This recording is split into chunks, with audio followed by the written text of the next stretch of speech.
koe fie hau e whanua, tamatui kingi tupo wonu, ka maa e tahine kuini naspau, pia moe whare hoa moe ofo. Lau maari e hau eki pia moe lelei ai tonga kotoa, pada tata lelei, pia mei he holo, o e i alupuea, o e sasi ue sila na tau ataina tonga o e wau mapa, pia mei pili hake i he whiawhini. Ko e tau hoka tueni i he me konseti whinga paanga koi e kolisi tuku.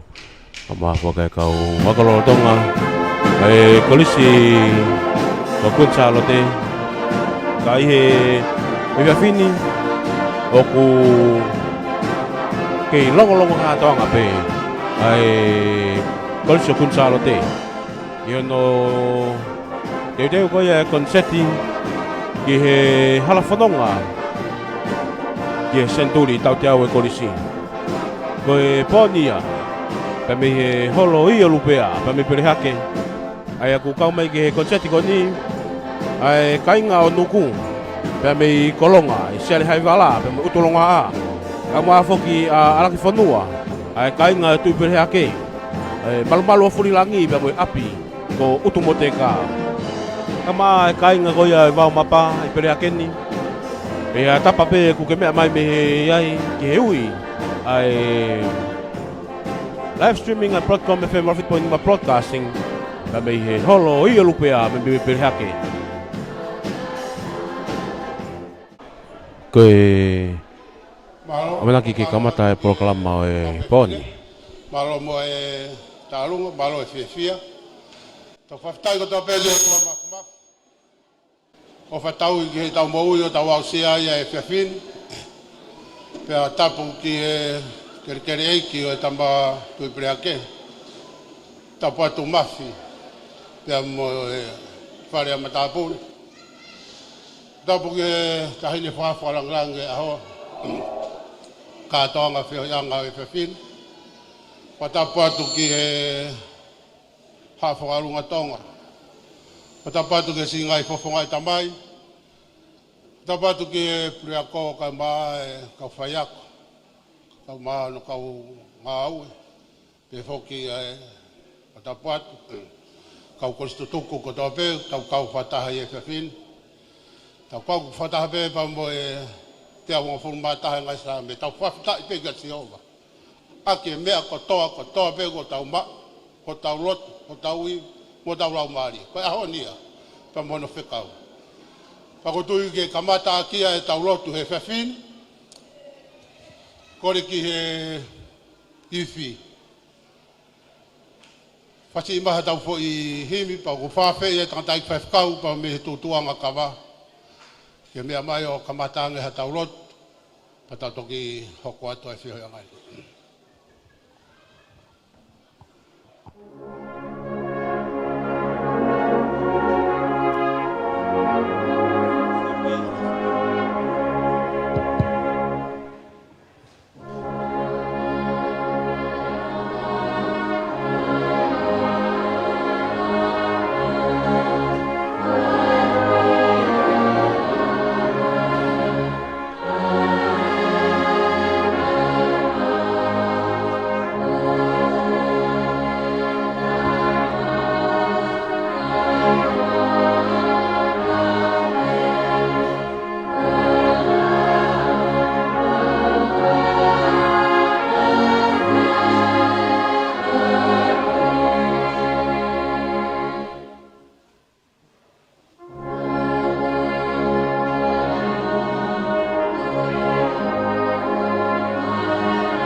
Tau lotu,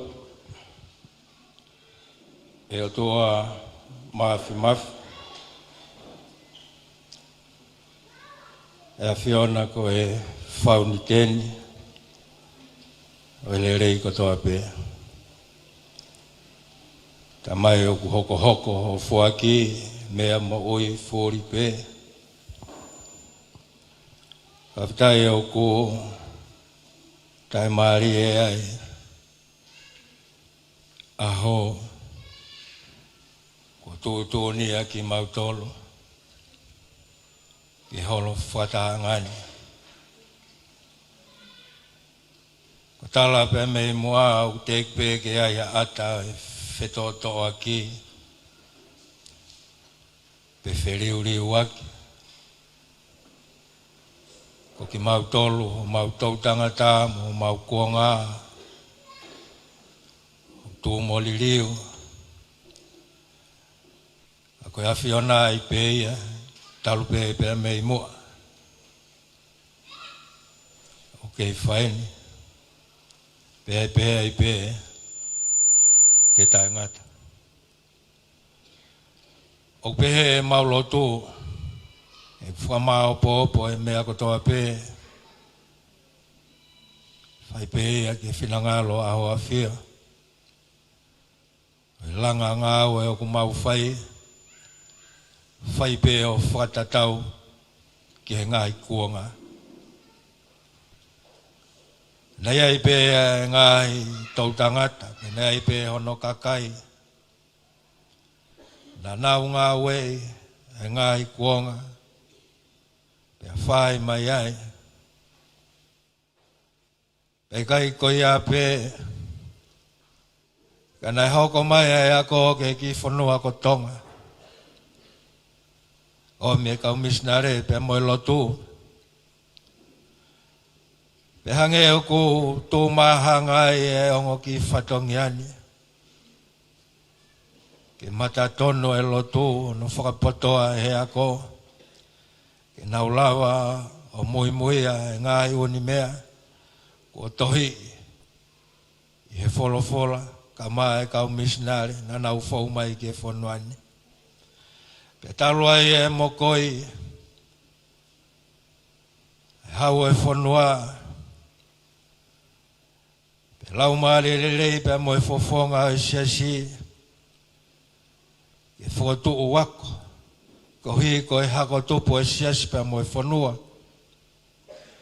Pe whai mai ai e langa ko e ngai tau tangata pe mo e ngai kuonga.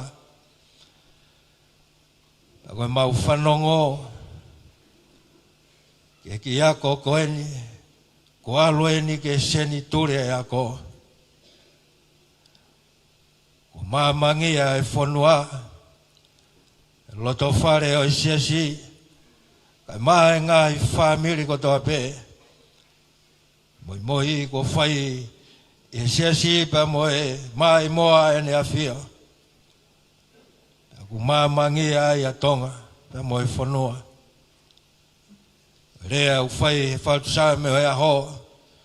Ke mau kumi ke he poto whaka e otua. Mau whawheta. O kui kai mama o e langa ako o whai. He ngā oe. O ku mui mui a he siasi.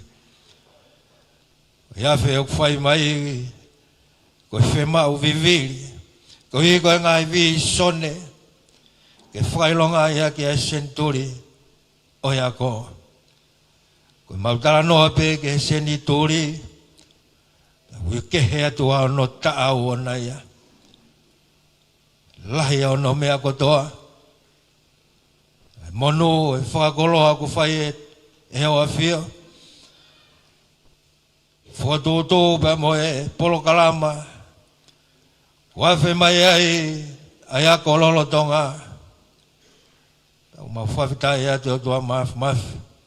Lau maari ele rei, tama prinisi, tui perehake ka maa no whare. Usiane luani ka maa haueke. Rea uri mafitu tuanga kawa. Maa hatau i whanua. A whakalunga tonga. Maa e kau koristu tuku hono kotoa pe. Wahenga ngā weni. Ma whawhitai pa mo e whiawhia, ma whana. ke mau tari ia fe mai se mau whanau ka mai pure ako ka mai Palestine kau koristu tuku e korisko kunsalo te mau kau whataha e whiawhini pa mo e fia mau whawhitai he mea kotoa pe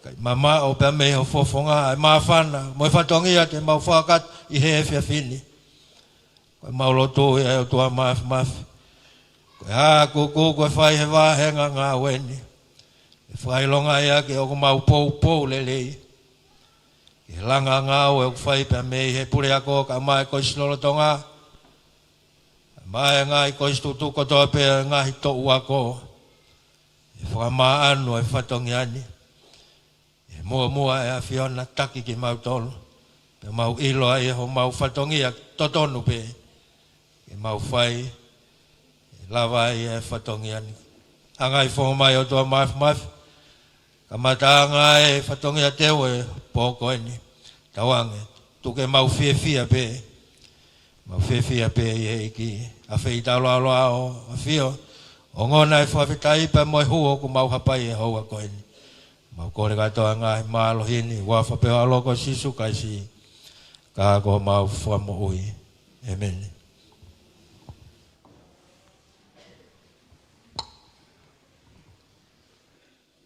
Malo, whamalo atu ki tantai whewhkau i he lot kamata o e whioianga o e whiawhini.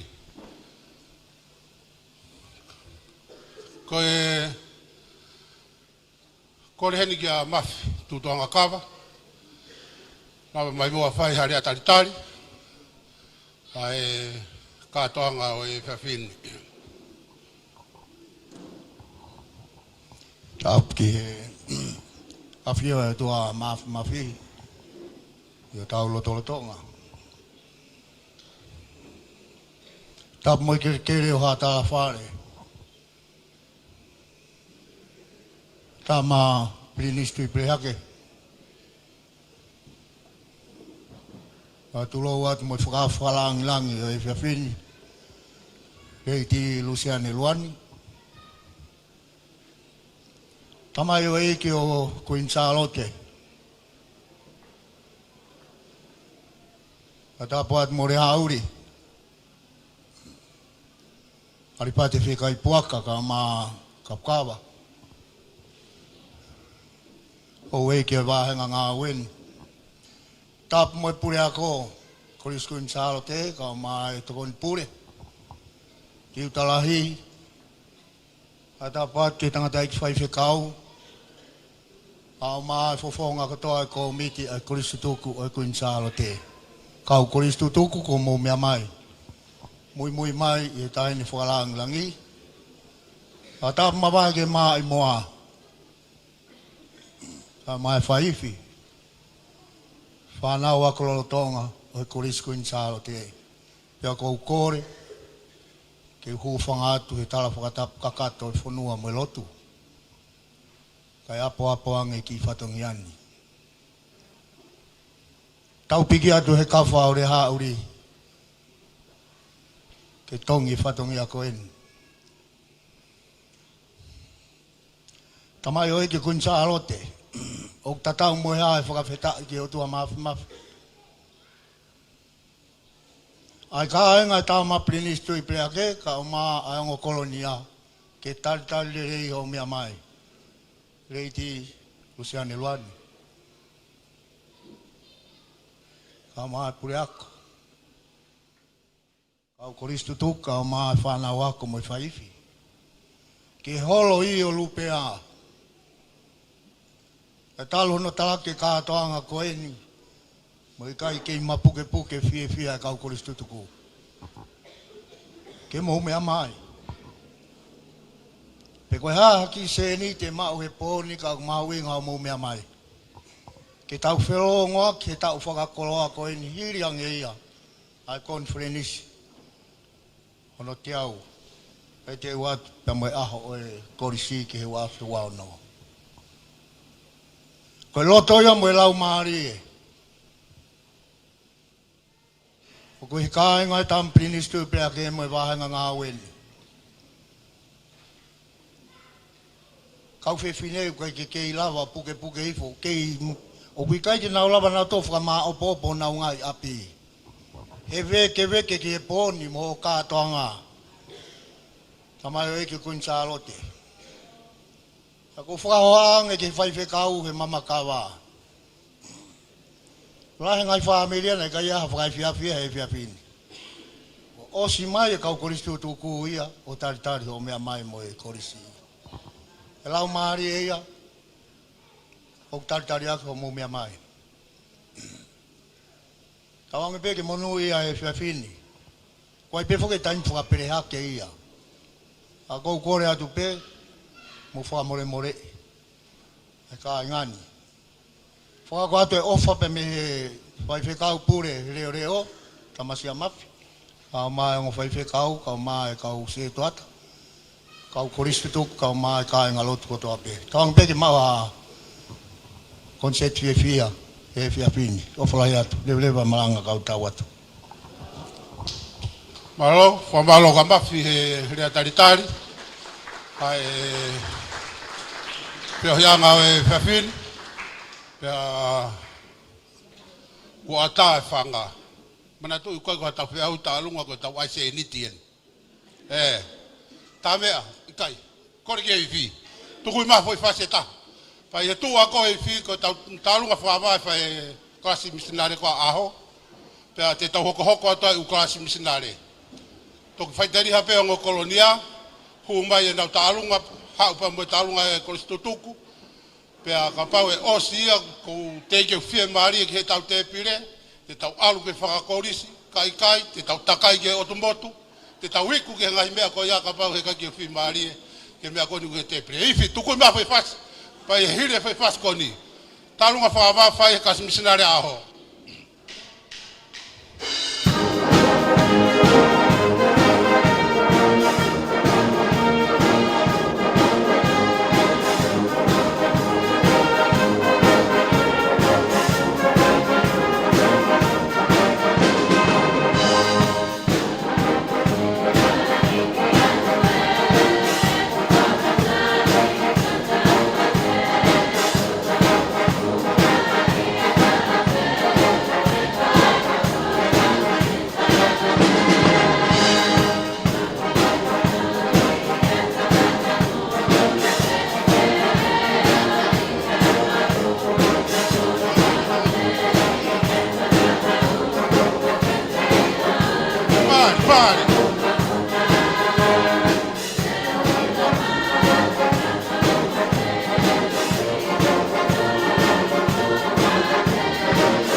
Pamalo atu ke whaiwhi, ka mai ka wifi. Tau kamata rewa e whenganga e pōni. Tau kamata e kasi misinare koe a whawahe klasi aho. Pe a hoko atu ke klasi a Wirimo Whakalolo, klasi a Lon Tuaefe, klasi a Sone Vaino, klasi a Makavea, klasi a Samson Vea. Pe a hoko atu ai.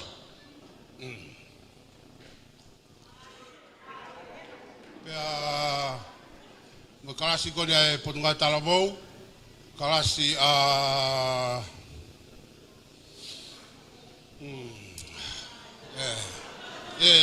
taini fa falanglan. Bea saya ko ta fio yanga ko ni. Kai foke polo kalamba ia.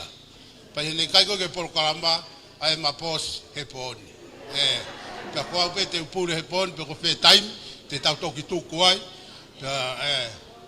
Ta ko fainga mari ko ni te tau mau. Ko ki he titei. Tukui ma fe fas. Tukui ma fe fas ta te tau Taritari aki talunga whakaapa, ko e whianga whiawhi.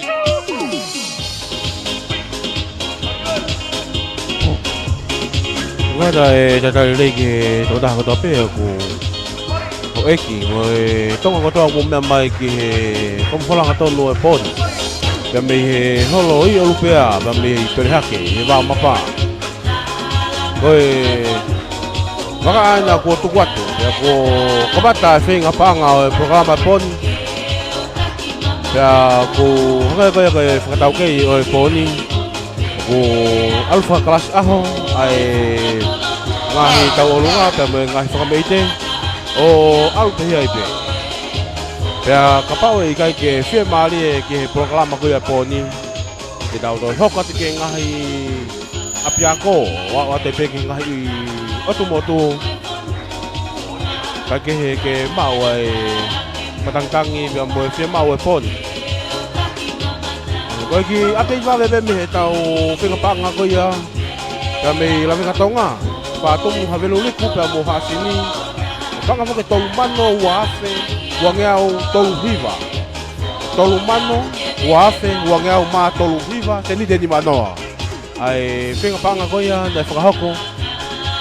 Kami he kainga ko ia o lawenga tonga. Whaatomu hawenuliku pe moha sini. Koe poni, koe kainga ia tu pile hake pe moe kainga o nuku. Kami kolonga, me sele hai wala, kutolonga a. Kama afo ke ai wao mapa i pile hake ni. Kama ai kainga koe malu furilangi. Pe moe api ko utumoteka. Pe mei ala kifonua. Kina tolu ia. O kuna ukahako ko ia whinga panga poni. Pe akapau kia hangahi whina wawela mawhana. Kami ngahi kolo kaunga api. Io a malapo pe mo fua motu. Oku ikai ke taitali hame aia. Koe poni ia. Vela api te kaume whine. Pea mahina puto pea ke henga a lau marie. Pea mo holo ia lupea i perehake poni.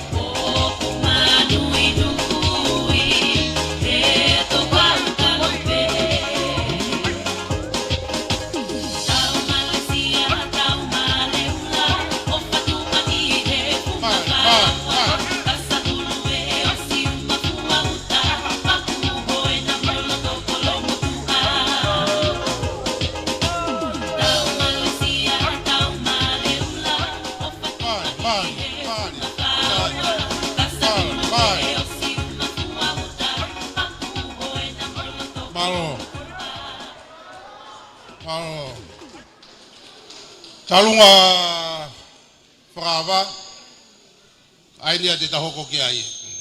Titei, tai mai beha poi whasi. Ka ki taime ko ia, e whai ato e whahaa i he kaunanga koe ni, ka ka hiri ko ia. Tuku mai beha ha whainga whasi ni.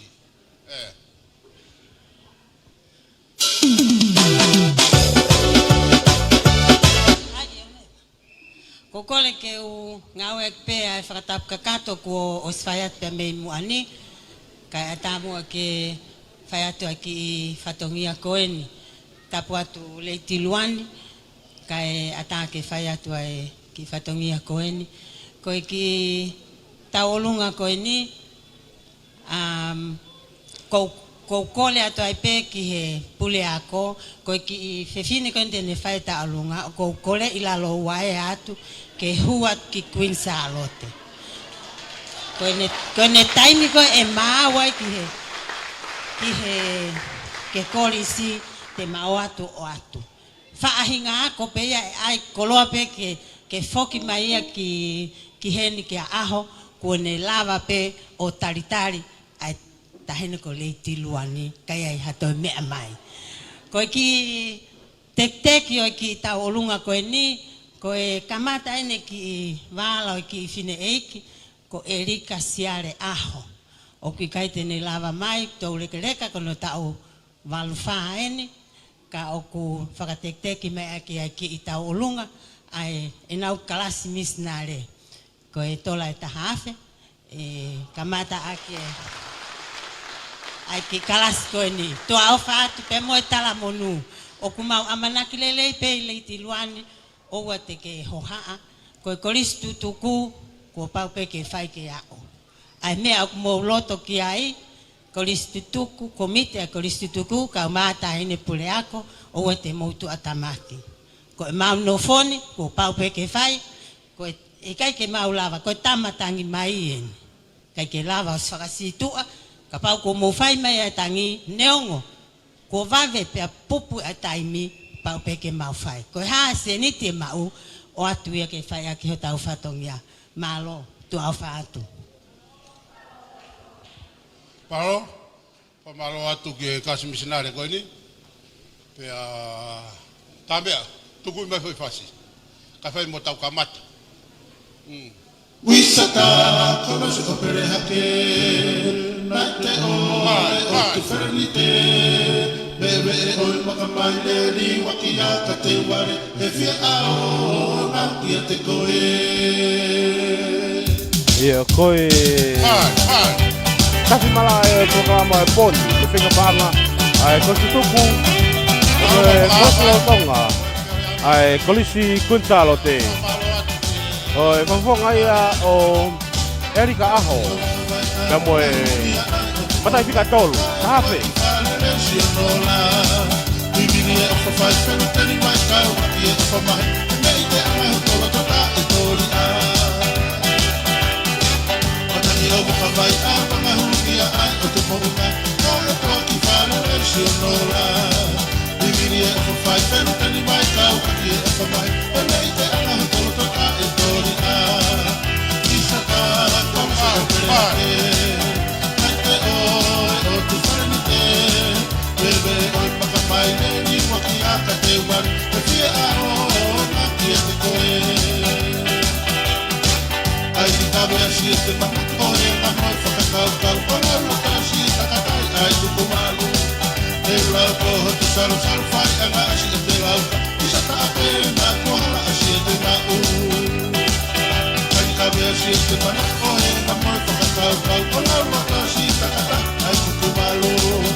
Malo atu ki taki o kalasi kasi aho i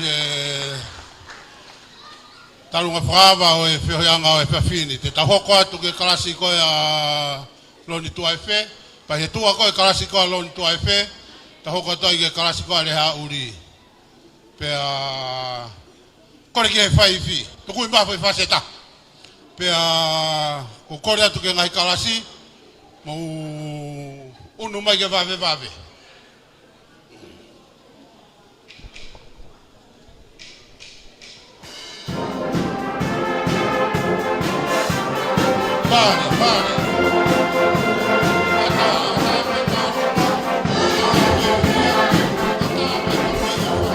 Logo tai lei ke ta ko tape ko ke pia mai ke fofola ngatonu o e poni te me holo i lupea te me pere hake modal ko mo me mai he tau fofola ta ke ta pape ko ke me mai me ai ke hui ai Podcom FM 1.1 podcasting o wada ta lei pia mo o fala hai ke te modal ko tape ai kai nga pere hake o ala ki fonua io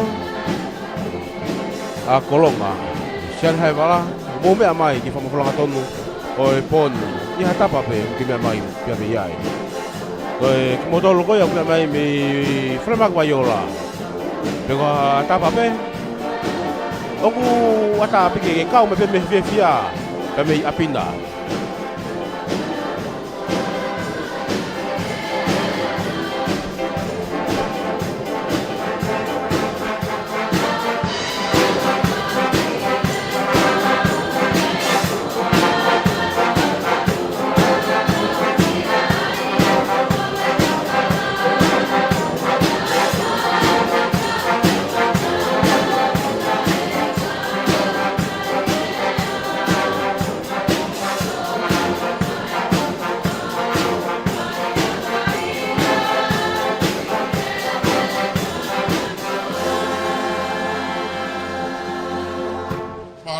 Pambalo atu ki kau whewhine, mahalo tarunga, pambalo ki whaifi, kau mai, kau wifi.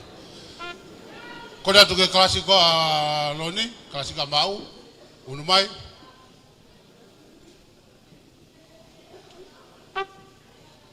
Iyo, e hua te klasiko na le hauri he whainga maari e koni. Kataki, mau pe e whasi, whahoko mai ke titsei, kai, whahoko mai ke kau wifi. Pea pe mau pe ba moi vave i tau nga au e koni ku fai kore ke titei tuku ma foi fas tau tai aki hire foi fas koni e hua toa e class simsinare a le ha uri i poni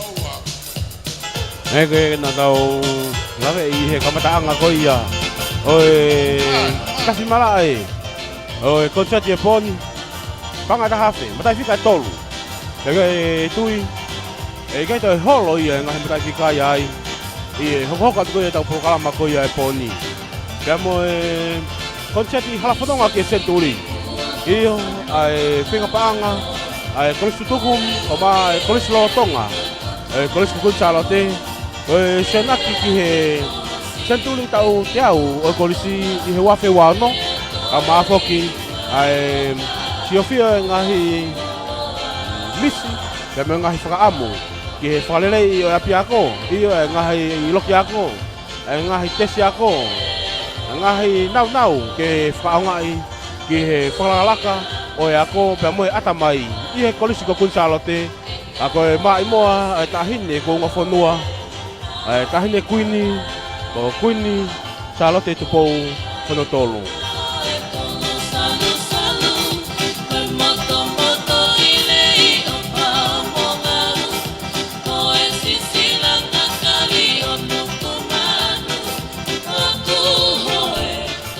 Pea koki motolo ko ia mo mea mai ko ia i live streaming i he fiafini. Ko na tolo ko ia kau papalangi pe kau kiri hina nau ha to ko ia i tau famfola i poni. Ko kai nga pe o pere hake. Ko kai nga ni ko ha ko palangi ni o pere hake ni. O nau kau mai i he famfola nga tolo ko ia poni pe mo fiafia. Oi Fia i he penga panga o e poni. Tako na tolu nena e lava mai i he Peace Corps ko ia a Amerika, piko Peace Corps ko ia Amerika. Iyo. Tako kai nga beia pere hake.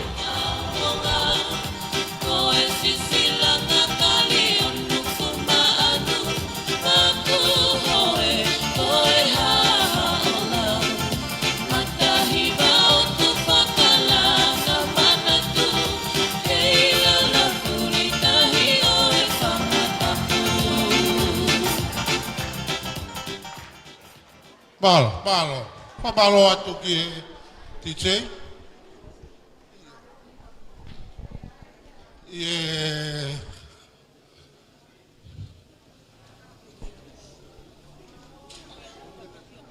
Ata pea te talirei. Io.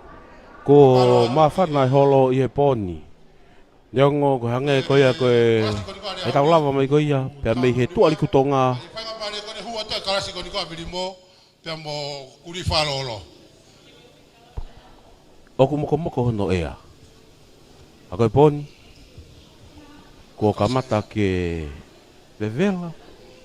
Pea ma Talunga whana au whakawa pito. pe unga ia pa me panga tafe ni mangia mba wha. Taha ni pa noa wha. Whainga maria ko ni hawifi. Tuku ima whai pasi.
Ka mai ka usi.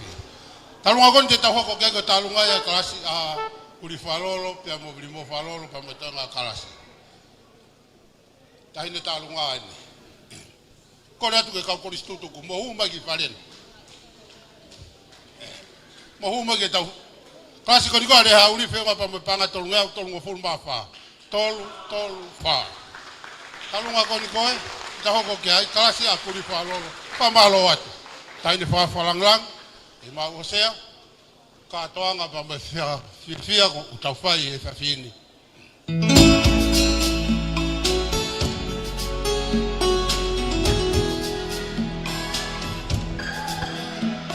Mani.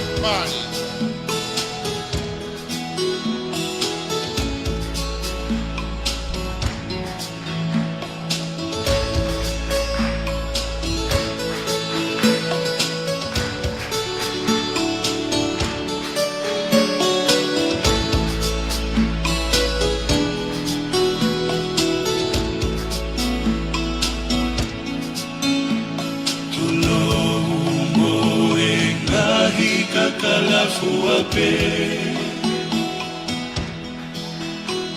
Kafaka maungatuhi Ete talave Kihoto kahoa o kufari Aki e pole pole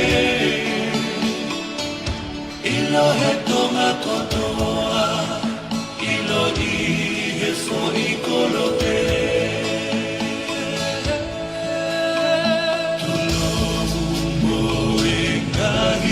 Kalafuape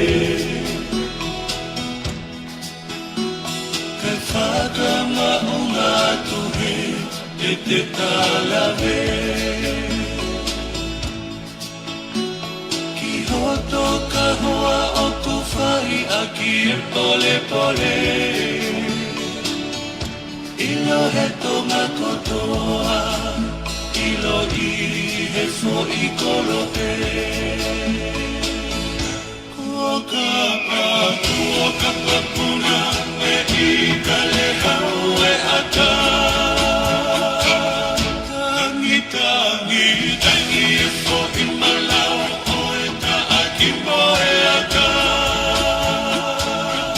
O tumo o mua, ta aloki he lamalo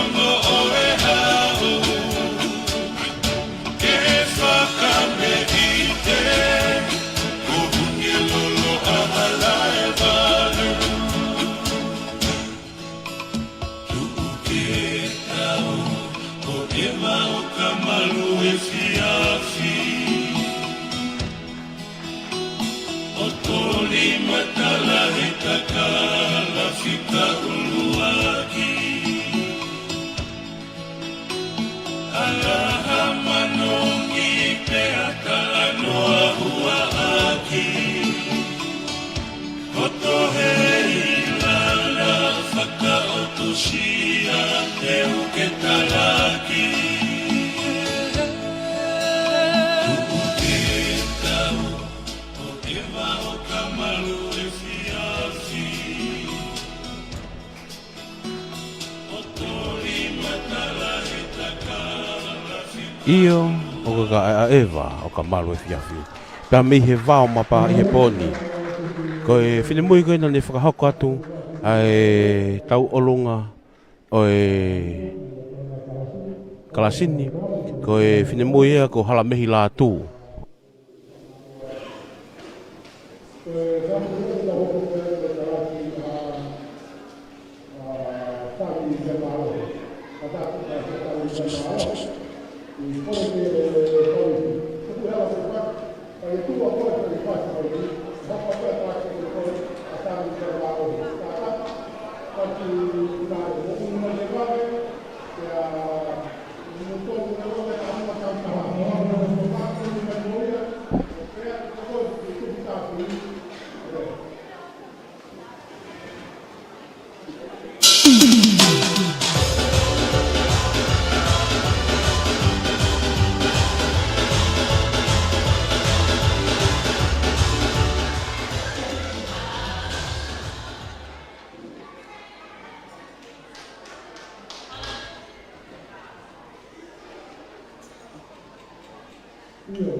Talonga konika kasi a kuri wharofe mo panga e wangea au tolunga funu maua. Wangea au tolua. Ki ngawe ka suke tari ki kasi koniko a kore vai no. Whainga mare koni hua tai fui tarunga. Tō tahaya i kaua kololo tonga. Ko vika vai no. Ko hua i pehe tarunga koni. Ai klasi misinare ko a sione vai no ko talunga ni ko tahine ko niu ke ka nga tamaki ya ko tonga to ka fata pe tala monu ke teia vai tai fa nga mari ke ma fa nga mari fa ya pa mo fe kumi he poto pa mo ilo fa ata mai ke mala yo ya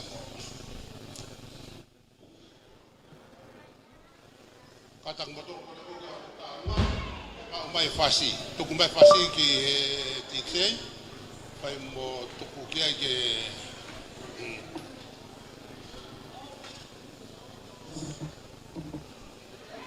te upuno.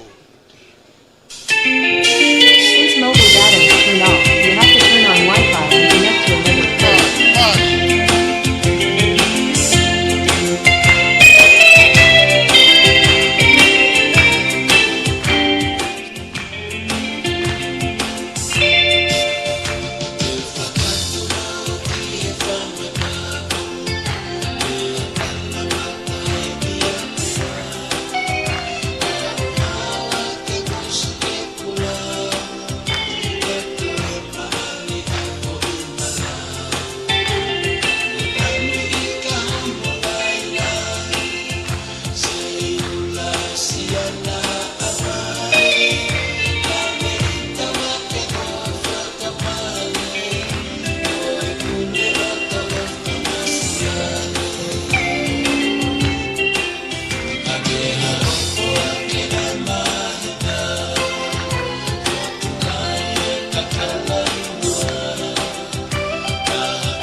Ani hoku mai. Malo atu ki kaunanga koen. I ka mai fai ka mai tamai. I pore pa mo e lotolahi ke fai whalanglang. I whiohianga pa mo e... Ko talunga koni ko te tahoko ki ai. Ko talunga ia a kane soni mafi. Pea mo e kalasi. Kalasi koni ko aloni tu ai fe. Pea ye tua ko talunga koni ko tai foi talunga taha. Tua ko talunga ko ia ko talunga ia ai kai ngalotu pa me tu tuanga kava. Ye tua ko talunga koni e hoko toi kalasi a sami via malo. Fatulo watu taine Luciane Luan. Ange ko ngari lere aki e tau ka to nga pon pa ko bege u fai be aki lea. Ko e kolo ni ko kolo ekien kolo ne tamatu pele hake. Pa una wo sianga pena to le tau hi eki. Ka ko ange ho me mai po ni ko kai to ilo e ka nga ia pe ko hae lea ke fai ke fatonu ki aki e ka toanga pon. Pero ko manatu ai ki he polotu anuku na e fai kolonga. Ko lea fine motu aia pa kai ke ilo ia po ka hae lea fa ho e ki ka fai ka nuku pa bebe fine motu aia. Be me ato anuku mo fu me afana. O takai hake puaka aia he. Toto ripiti be fine motu aia fo lea tatau. Alu be wa ka tonga be o be mai fine motu aia vale be. Ko lele ato nuku ya he ko me mai puaka ya pa be ma fa na pokon fa te ma fiefia mo wa fe ma ve ko le kamera kapa ke ha mo ki mua ko o ta mai ki ko ni ko mo ko puna no via mi tonga mafi pe mo kaneison ni va no mafi ko kaneison ni ko su tuku ne spekia ka ku molo pe kaneison ni chinia ka ma me kapa chinia ai vai hala na fo wa na kui nengo ko pekia pe ko ngo ta mai ki ko ni ko tu go ma koloni ko foto te hina ko tu pele hake I alaki ko alipate fie kai puaka ko foto te hina ko o tu pele hake I pele hake ni ko aho fie kai puaka mo fononga mafi ko ia ko ngo ta mai ki ko ni o na family I pele hake ni alaki tatanga motonga holonga katoa tauki ni toa pe mai tauki hihifo ko ia I holonga alaki mo hau ka toki mo ani o aha pare mo le kapa mo son malo apito tek teki panga tahafe malo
long kata ngai ai poni pia me he wa ma pa me pili hake Pere kapa i talunga mo fia mo mafana o poni. Nei pe mena ngalo ia rea ko ya tamayo e ki taine fa falang lang. Ko malo pe mo utulau. Malo pe mo utulau ke kanena hoko ki ai.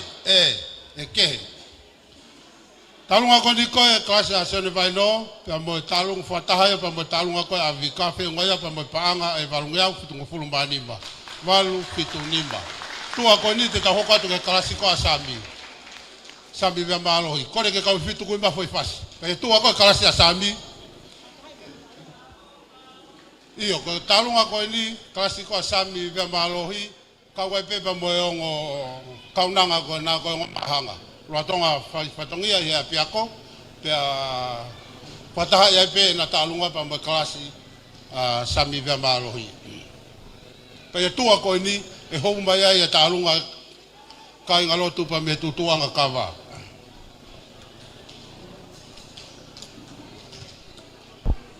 mai no to perfect ki e tokola ya pito e holo i o lupea Ie poni, damo long katoa ngai kanga koe wao mapa. Ngotol koe kumo lawe i koe ai holo me he mita nai e ni manoa ki he fitu noa ai holo. Au kei sisi e buto pei.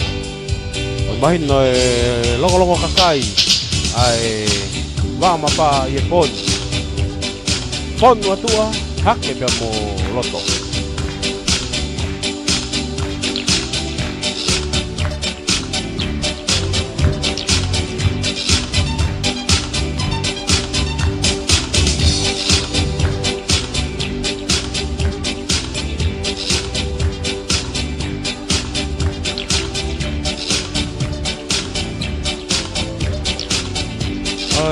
Fatawang pe ko tak lere ya tu pe fa makola ke ta pe ku ke mai ki he hui go ni ko hako me he le tio wa bitcoin ma broadcasting ta me he holo hi olupea ta me pele hake io ai kai nga ko to pe no ku pe mo tu pele hake mo me mai i he ope ke fa makola nga tonu o e poni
Oku pehe ai whakamelewela mo whakamawhana ai kaunga kau pa moe kolisoloto ngā i huan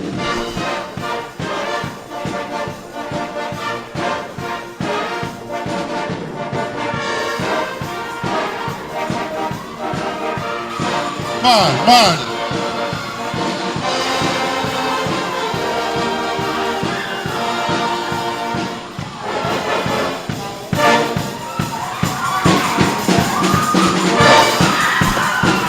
Kehe au pito e holo i o lupea ia i o koe wama paena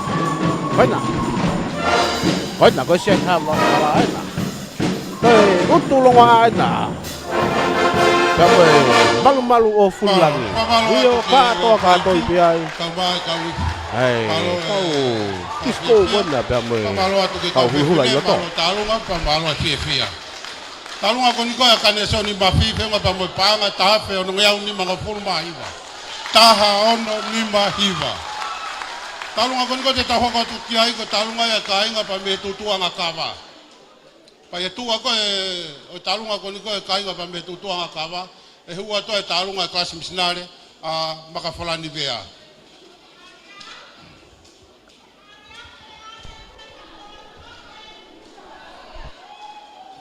Turo watu taine mutea ni luan o kore ke u famal watu ye ka toanga ko kamatani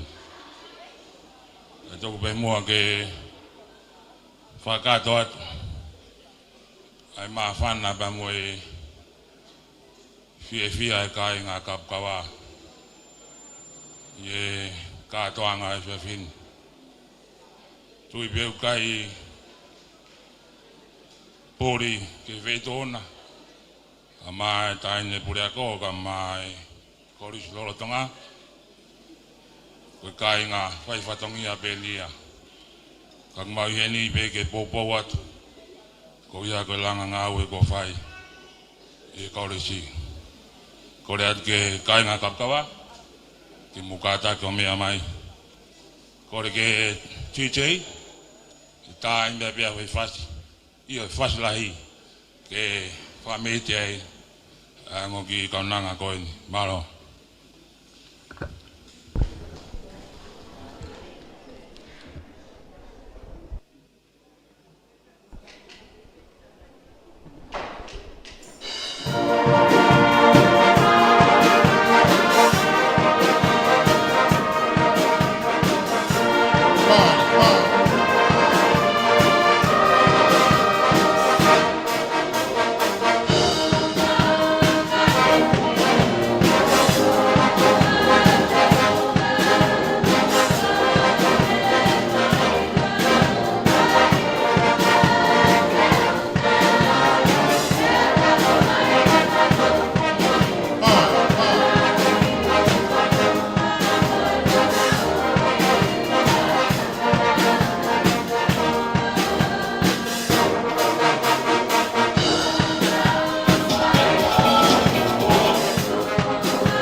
Iyo pia me holo iyo lupea pia me perhake pame tutua ngakava pambalot ma pama se tuata ofa pamo faki ko fai e pon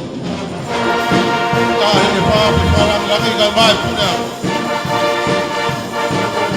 On mai ya ko na roto mo la mani.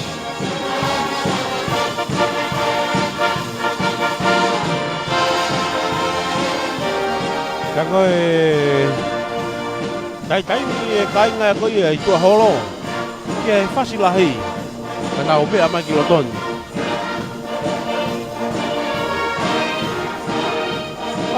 Đây cái coi là cái thu đồ mới mai cái phát phô lang tuần mua phone, đây.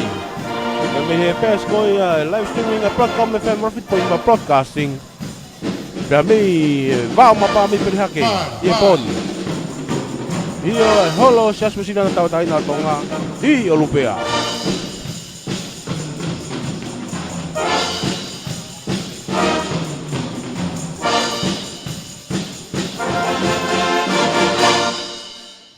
Mari.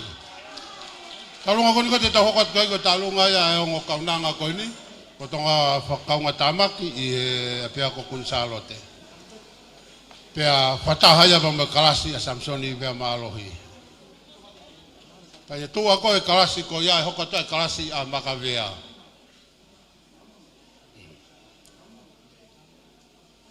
Tamea. Tumai.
Bueno, ako yung kasi na perhake.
Tokolah ya pitoy kain nga kuna mea mahi poni. Nisi takau mawa pangani mangeau.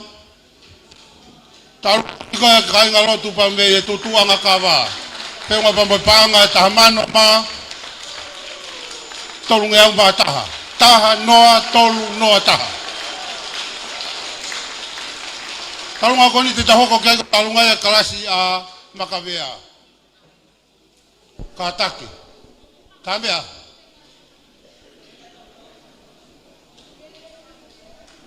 Kalasi ni a makavea. Hifi, tuku maha po I fas. Hawai pe mo talunga ko ya hetai nimi. Ke kamata foki oi. Kama foki ki Konsep ko ya po ni. I patai fika tulo tolu. Oi, tulo fa. Oi. Lo tonga ni ko asim patai fika tulo lima.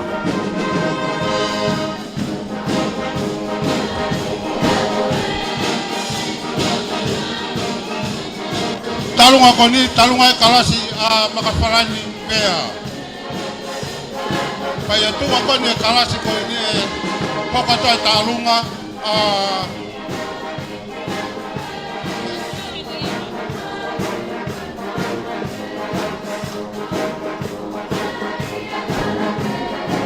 Iyo pe mo tutu ang kava. Patai fika tulo lima.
Mari, talunga ko ni ko kalasi a sambi vea malohi. Pea mo ngo kaunanga na kau ye kalasi ko ya fenga pa mo panga fitu ngeau ngo fulu mahiva fitu taha hiva. Talunga ko ni ko talunga ngo ko si lolo tonga.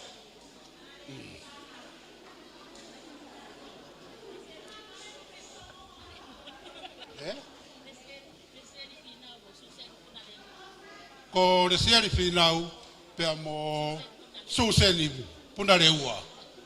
Come from Fiji. Pula.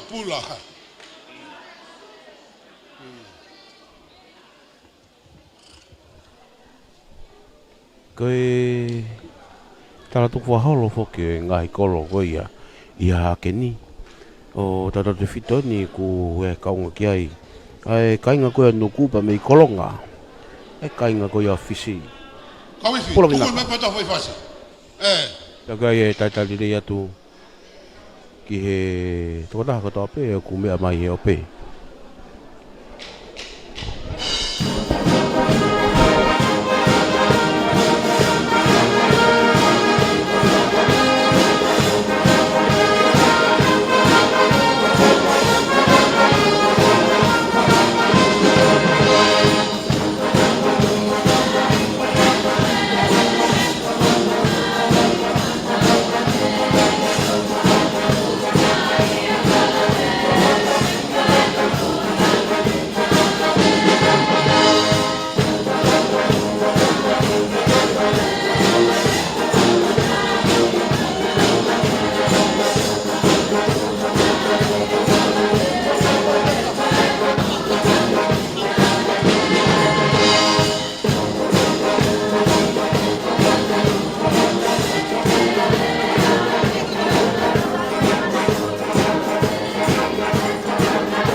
Mali.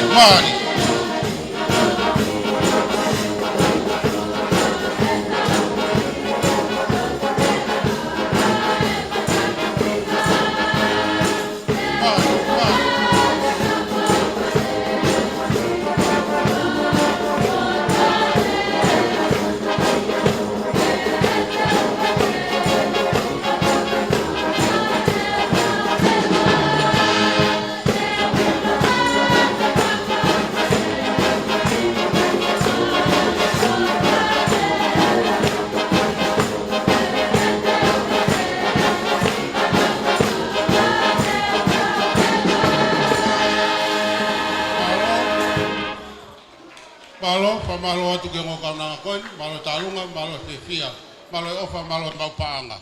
Talunga koni koe kalasi a makavea whenga mo paanga, ua ngeau, ua fulu. Ua noa. Tepe kalasi ua. Kalasi ka vea tui ono, kalasi apunga talavou, pa mo talunga, hua te talunga heni,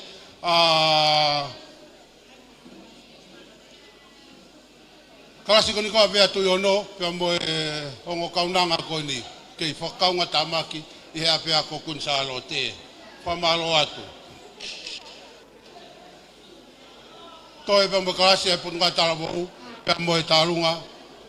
Pa I tua ko e talunga ko ni hua to e talunga. Mere talunga amalu he lotu. Mali. Eu koe ui matangi au whakatu I he poni. Pea kata tatarelei ki kainga kota pe tutuanga kawa. Iyo a holonga. Mu mea mai ki whakaholanga tonu o he poni.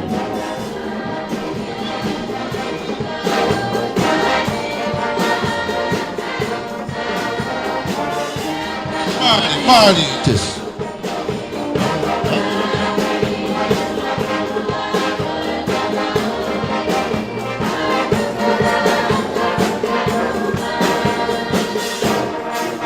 Mali.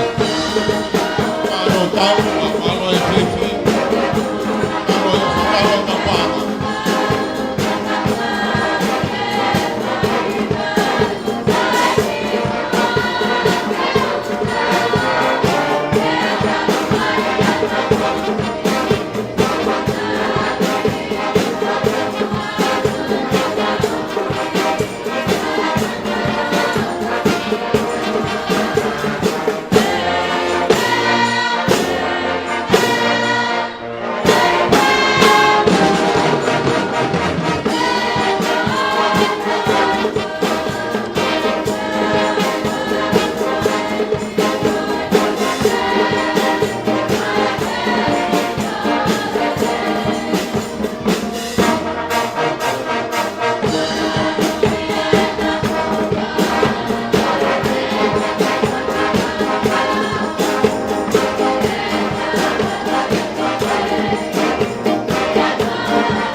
Balo.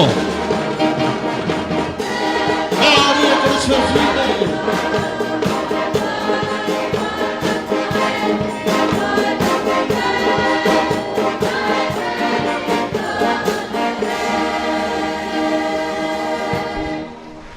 Iyo o meite a ek whangalangi o e poni.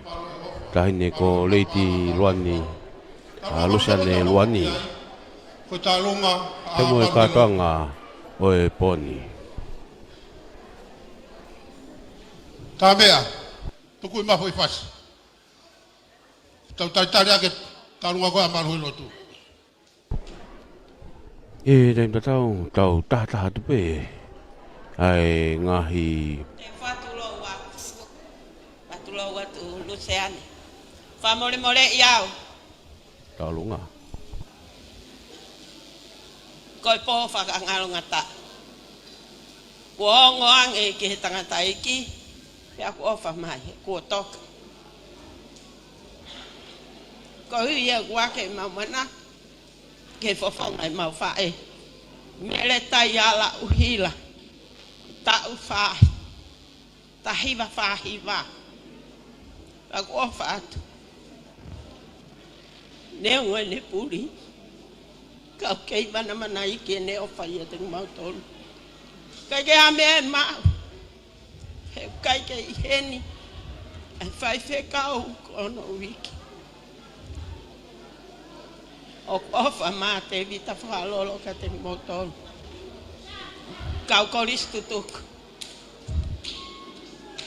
Ko ana tu pou.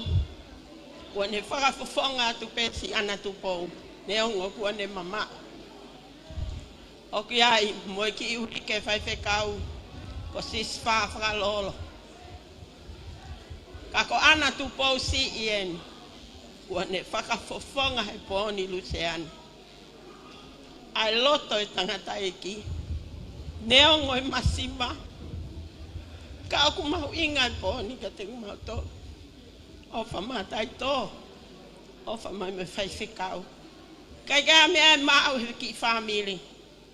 Ka tola beta hafe. O atu. Ko mau koto ape ia.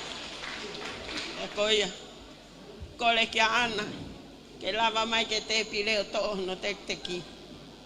Te tok ta ia ki foi fast. Tu au fat.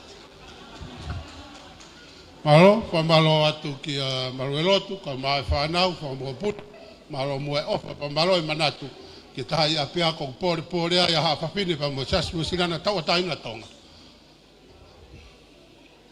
Mayale tai Yesu, mayale tai le fai nga fingo le fai nga lilie, fai mai le lo matua wa pia ai se fai. Ia ko tau luia ki moana. Halo falava. Tangilelei, o tala ua ave mai nei, tama whanau, o Samoa ua kai mo usei. Te angai te whakmoe ko ngai Samoa e turi ki koe ni. Ta ano sa ilimano, ua ilo ai, Samoa i o mao. Iyo, ko ngā pāla, ko ngā fish, ko ngā whaka hamoa ni. Ko e whina mui te whaka te tālunga, ko ana te pou tūnia ia.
Whamawhana.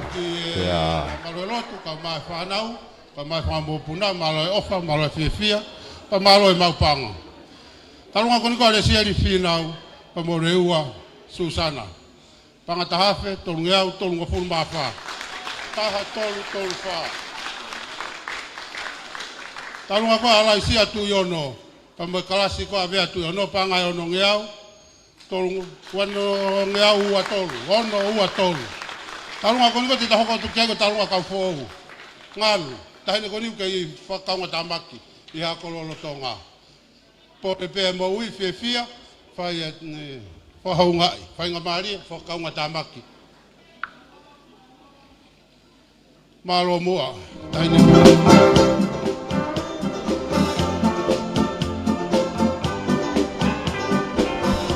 Kia te mea tai te rei ke te mono o tau peo kōpea mai. I he o pe.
Ki whine mui nani whahau katoa tau ulunga ko kauwho. Panga tahafe ua ngeau hiwa ngofulu manima. Taha ua hiwa nima. Talunga koniko te tau hoko atuki ai. Talunga a whalahola siare. Whamalo atu taine whawhalangangi. Kau maa Puriako, kau maa Taufifini. Murawa mai pa me kolomua. Tau kau ngā whiwhia e pōni. Aule pōni mono mauinga. Kai toi riu mai ia. Mauinga peke tau whiwhia. Tite, mau pe tukui mai. E tua koe taurunga koe ni hokura ti wai.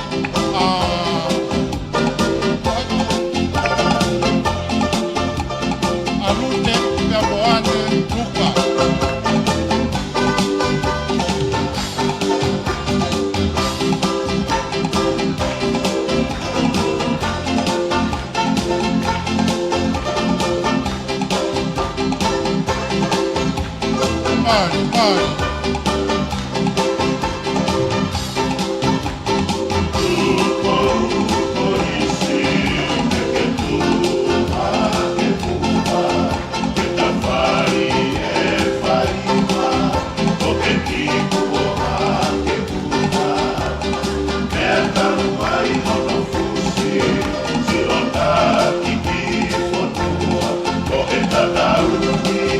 I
koeni kau mai family malo mo ofa pa malo mau paanga.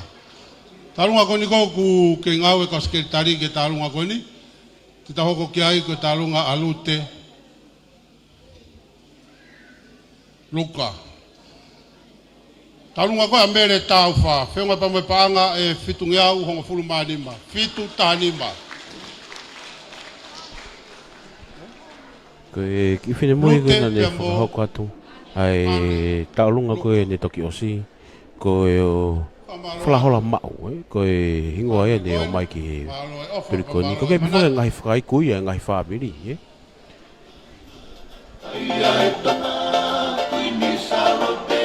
Ka koe ngahi aho pēni koe aho ia kātoanga.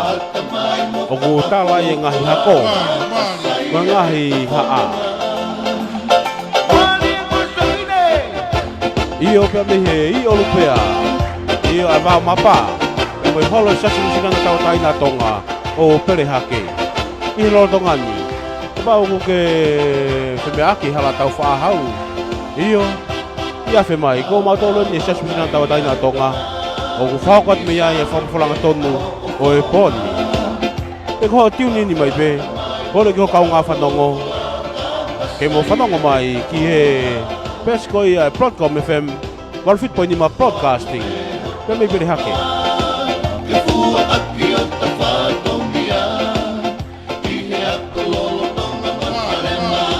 Iyo, kaya longo katong nga, kaya nga o nuku, kama kaya nga o tamatu birihake.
Malo atu ki family koeni malo mo ai ofa malo foki pa malo tahini talunga pa malo fifia malo mapanga talunga kon ko fala hola pe ma pa paanga ni mangea tolunga fulu ma fitu ni ma tolu fitu kore ke ai fitu ko ma foi fat pa ya tu ko i fite ma huwa tu reva ma tolu ko ni ko pa me funga mana mo ui pa mo re petahine e fa fala lang tu ku pembo tuku pembo ke mau fia atu I he taau te waki o Centuri ke Koe whinemui koe nane whahauka te taulunga koe ne toki osi. Koe whinemui ia ko lute luka. Ta moe haa luka. Koto kotoa.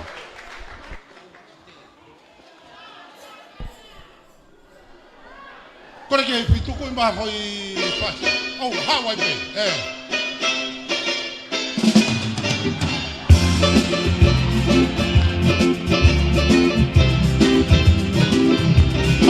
Pari.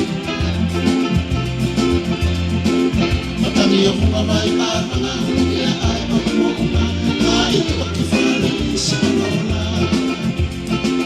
Bibiri e o fai fel mai ka ai o fama e mai te ama o te ka e molia. Isata o si na ke mai te o te fele ni te. Te o mai mai ne o que a ka tu te fela o ka ki te foi. Ni cabeza y te manda tu en amor facao ora la tose y ta tai ai tu malo e un blanco tu sal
Fine mo ne whahauka ko e talalunga ko ia. Talunga ko ni ko Fine mo ko ia ko losi mani finau. Ko me paanga e fitu ngau honga fulu manima, fitu tahanima.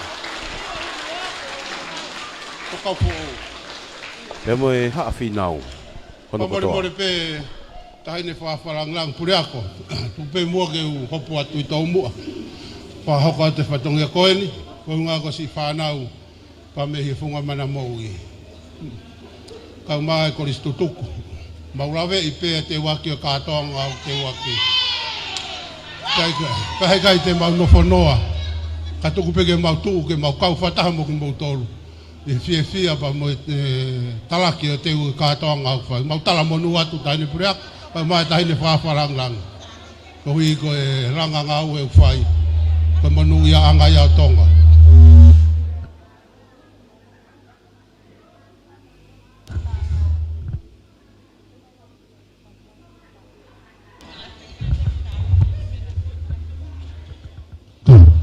Te ki pangata hafe. Tijay, tukui mai. Tulolo e ha a o ufakatapunga. Tulolo e ha a o ufakatapunga.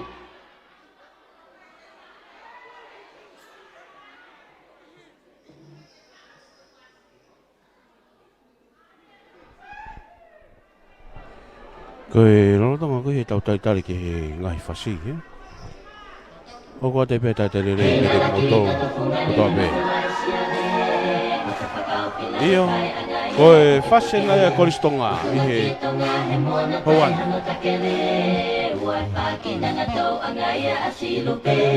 Lau manu auto i se sa lau manu kamahiki. Tau ia kia kakalahe ako ne whakapalo ki te nisi. Whakamaunga ki ai. Si o tu kaleni te he koe mo koe oe mapapisi ke te utangata ki he politiki.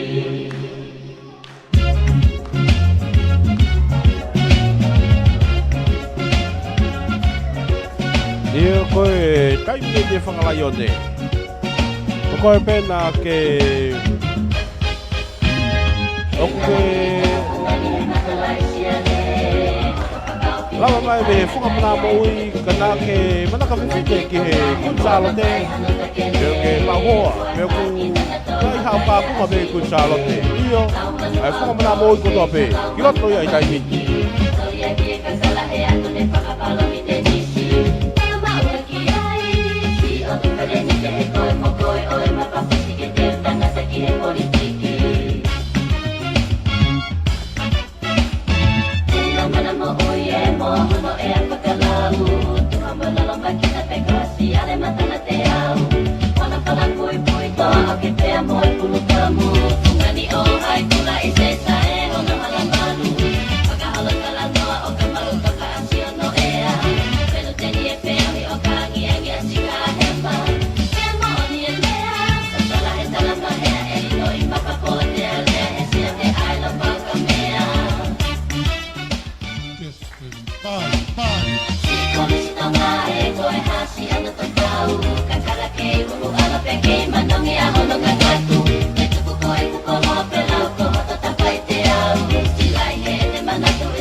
Pamalo atu ke kau pepine, pamalo tain talunga, malo fia, malo ofa pamalo e maupanga.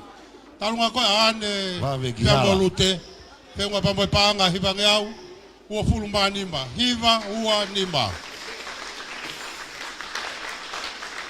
Tosipe talunga. Kua taha kugan te talunga. Whahoko mai. Kai te whahoko atu.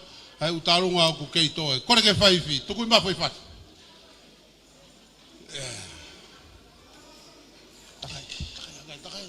Takai mai.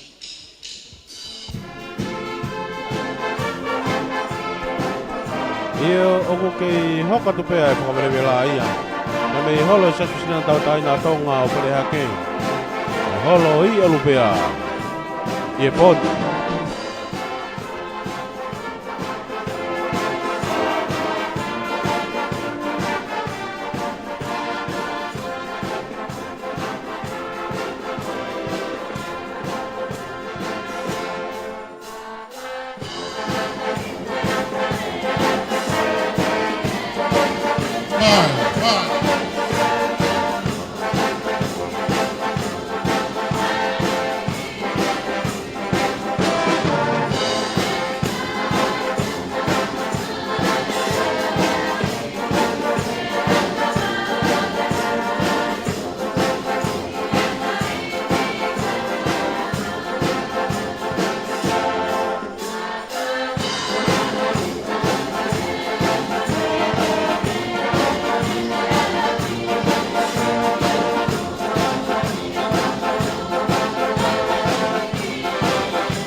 Malo. Talunga ko niko los manipina u fenga pa mapanga yo nongau tungo fulu matolu. Ono fitu tolu. Talunga ko niko te tahoko ki ai ko talunga ai fana to tupu. Te tafare abe ko to tupu ta ngata ini ta ini fa farang lang pa me kolis kunsalo te.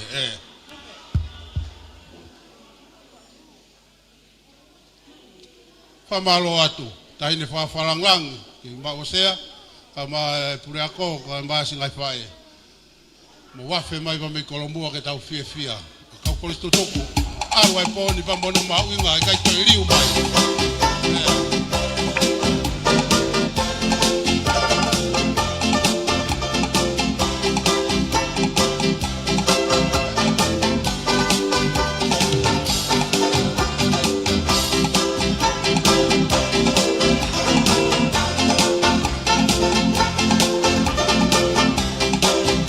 Party.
Pamalo atu ki tau tupu kau whewhine koen.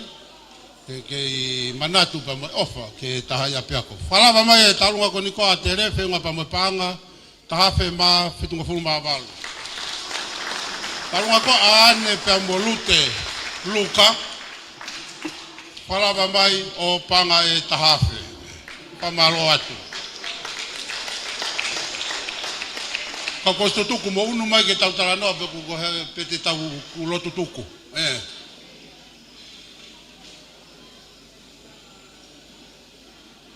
Iyo. Kori ke kauipi, tuku ima foi pati.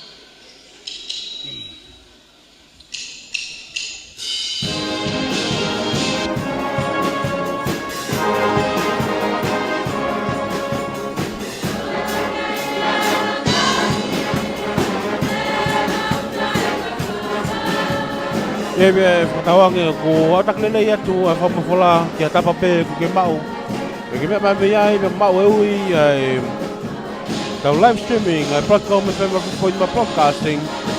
Pea me he holo setu sinina tawa taina tonga o pere hake. Iyo i he vau mapa. Ai holo i olupea. Pea me hoani pea moe konseti hala whatonga ki e senturi. Ai konsi tuku ka mai konsi lotonga. Kolisi ko kunsalo te ko mai moa ai ne kuni ko ne uka fonua anga ko ki fika hi fo ki ngahi tokoni ko fa ko e poni tau bebe ko tau elangi ya ko ya meite ai whakafi whanglangi o e poni ai tahine ko leiti luani leiti Luciane luani i he katoanga pa mo e malari e poni mai na whika tokolahi au pito e horoni i o whataosi pea loto pea motua i he kainga koia ngahi kolo koia e wha nau kaume koia e pokalama e poni iyo e wau mapa pale hakeni apa poka tutuanga kawa i holonga sai havala pe mo utulunga ai kolonga pe mo holonga ai malo fuli langi pe mo api ko utumoteka pe mo alaki funua ai nahi kolo oku nau kau mai ke konsep i whenga panga o poni pe mai o falahi atu ne koe o ke mea mai i he ope i a tapa pe Kaya di fito ke kainga kono ape o ki mautolu ku kau e konsete poni pe mo ngahi kakoni o mo whahako mai ka mai kosu tuku ka maa foki ai kosu lotonga i e poni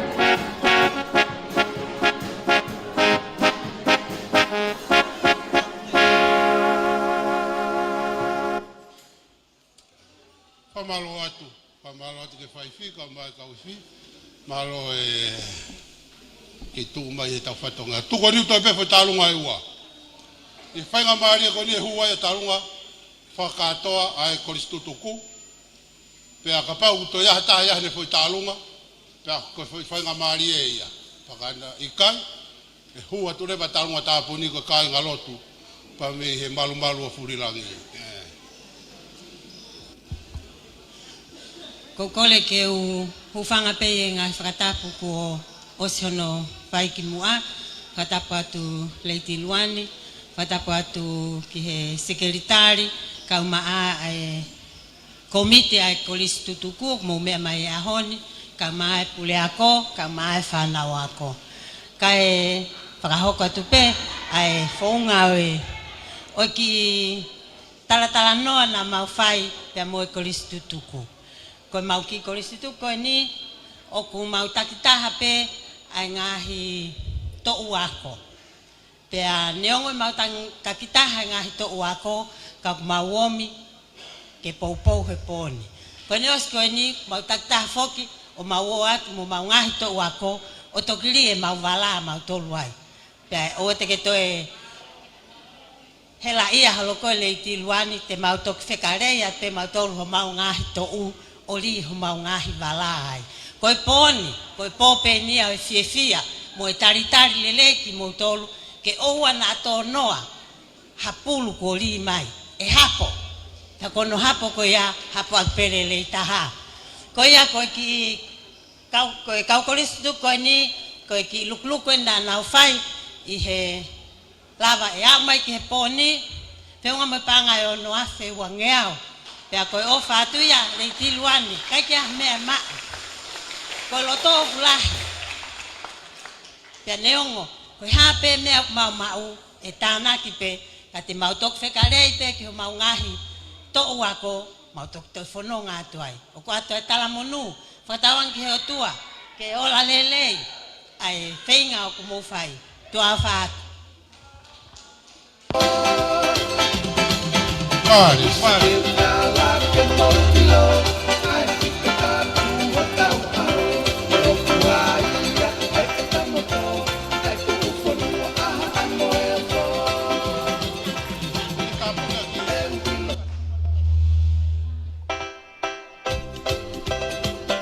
Koe whina mui koe a kone whahoko atu e tau o lunga o te whine.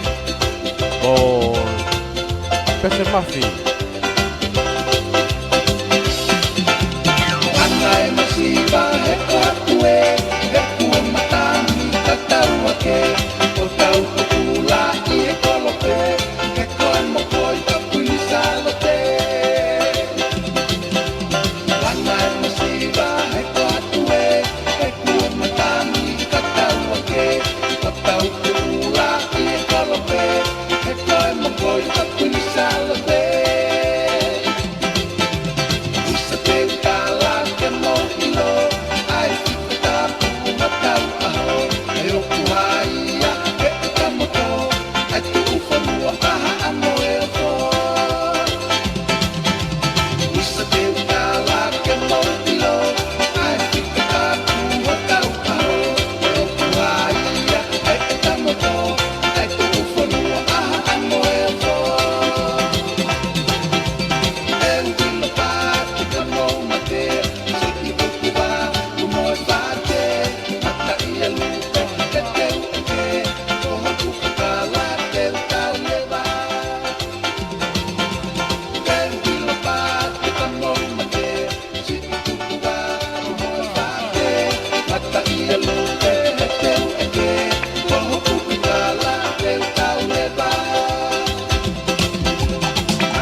Pamalo atu ki kaukoristu tuku I ofa pamalo e talunga, malo e fiefia, pamalo e maupanga.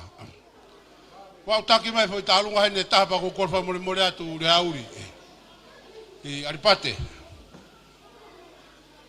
E hu mai e talunga ko e kai ngalotu pa mesiasi ko pa mialak fonua. Pa talunga tapuni atu.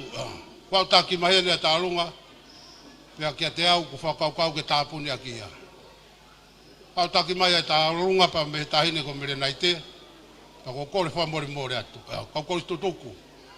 Ko tau whatongia ai ke teke, ko hui ko awhi mai a hau eiki, pou, ke langa ngā ue ku tau whai, ka wha more pe tangata i whewhkau, pa me kai ngalotu pa me alak whanua. Kore ke kau i whitu kui ma fwoi whasi, pa ia tua fwoi whasi ko ia, e hu mai ai e tālunga koni pa me kai ngalotu koe pa me alak whanua.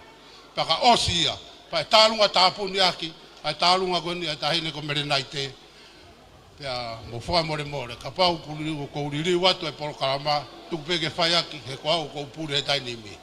Ka wifi, tuku i maha fwoi whasi. Tuku i maha fwoi whasi, pa i hire fwoi whasi koni, hoko atua e tālunga. A kai ngā lotu pa me he malu o furi langi. Toi pe fwoi tālunga iwa, alo e honia pa mono mahu inga pa mo whenga ku wape mai. Kai toi riu mai ia. Ka kore tutuku. Tau tolu pete tau opo. Ranga ngā ue tau whai.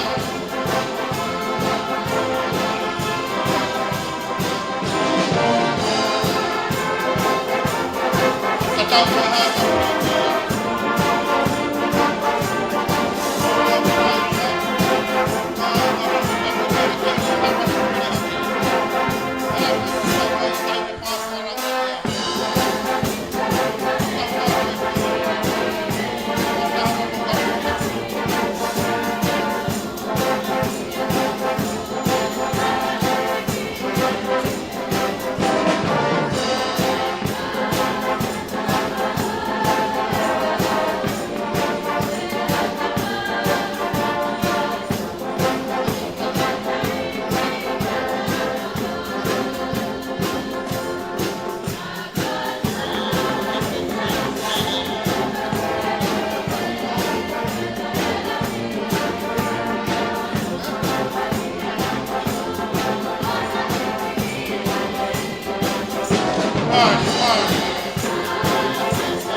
Malo, pamalo atu ke whai whika mai ka wifi. Talunga kone, whai heki tau tupu. Koni koe nai, whenua pa moe paanga e whangea ua furu ma wha. Wha ua wha. Talunga koni koe koristu tuku, whenua pa moe paanga e ono awhe tolungea ma valu. Ono tolu noa valu. Talunga koni koe te tau hoko kego talunga e kai ngalotu pa me alak whona. Tepe whangu lawe ane nai, tepe talunga e ua. Ka kostu tuku, o te tuku haivi. Koe alo e whatongia koni, pa mo awhe mai koni, o whai e tahine whalangi ka mai pure ako pa mo e kau whiwhine. He kai toi riu mai.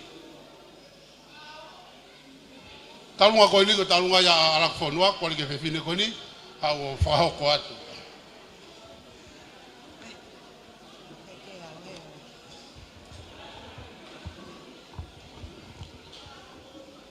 Kore peke u whanga atu he whakatapu na e mu ake e tala katoa ngani. Whatulau atu sea. Tahine e whakalangi o e poni. Ka e teike e lava mai e ta'alunga me he funga laki whanua. E tuku peke tala noa atu. Ko uhi ko e ma uloloa e po mari e foki ului wahenga ho o mo polo tu aho mo tolu he tau katoanga e fiafine hena e tonu foki ke mo tatanaki mana ilo e alaki mo holonga te mo polo tu aho fafalangilangi na ke me ang ko ke fuka alaki fonoa ki utmoteka e sio ke fakalaka ko taimi ko endi te tau toto o ka ke mau inga seniti ka tu ko pe ke u tala no atu bahenga pele hake mau foka utua pe he o mo one hiva ko e mei tataka motonga tatari pe pea ko eni ko tai e taimi ko tau mei matuku ka tu ke utala no atu ai mafasia ko ho mauloto fafalangi lang he ko po oni fokia ko po e tala katoanga ko katoanga ai koris kuin salote ka kuia hi hononga hi fatongia ke fai pe ko me ai ke me mai ai he fafini pe mui mai ai fine egi pure ako o koris lolo tonga ke faka mahino ai mahu inga e tala katoanga ku inaste ai ului wahengan lui wahenga o ku keheange ai tala katoanga ia o e fafini he koe kaunanga ko fili he pure ako o koriskun salo te mo ne kaungau ho o whanau tama ko kifine mui ko lesieri mere tupo tatafu pena ai pe ke pehe poni ke mau tatari pe mo tutu anga kawa he ko fa e fokia pure ako me tutu anga kawa ai ka nanga ko eni pe tamai leva ki pere hake mo ala ki fonua pe ma ho inga ma fasia e ma mo ui ko he ko si ho ma ui vi ke faka mahino atu ai ma ho inga ai me au ke me aholo ai moi koristu tuku o mui holo he fanga ki lau ko eni ko i ko nau ka hau ko mana to ai ko tana ki tu unga tu ke ta no atu ko hi nai kai taimi ia he lui wahenga kana ton fo ke nau fa matala ai me mahu inga taha ko lesieri mere tu po tatafu me he wahenga pere hake tan kon la huai ki fine mui ko ni ki ko risi ono uipe ui ko ure son no ko na top makai o sia pe mai le vai ai to kon pure ako me tataka motonga ma uia kinga unoho baba holonga tonga tap funga alak fonwa pele haki ko ai ului wahenga ko eni ko ta whanau ta maa eni ko e tō ko he tau kato tānaki mai ia talu e ta matapule lahi hiva o no hopo hake eni a mere tupo ko e whatongia e toko taha aku fō lahi o no mafu he ko e fofonga ia o fine eki pure ako ta mui kau whai ako Koe ai whakawhakarangi. Maulawa mai Koristu tuku funga lak fonua. He taimini ki moani. Kai whakakakato ho tau whatongia.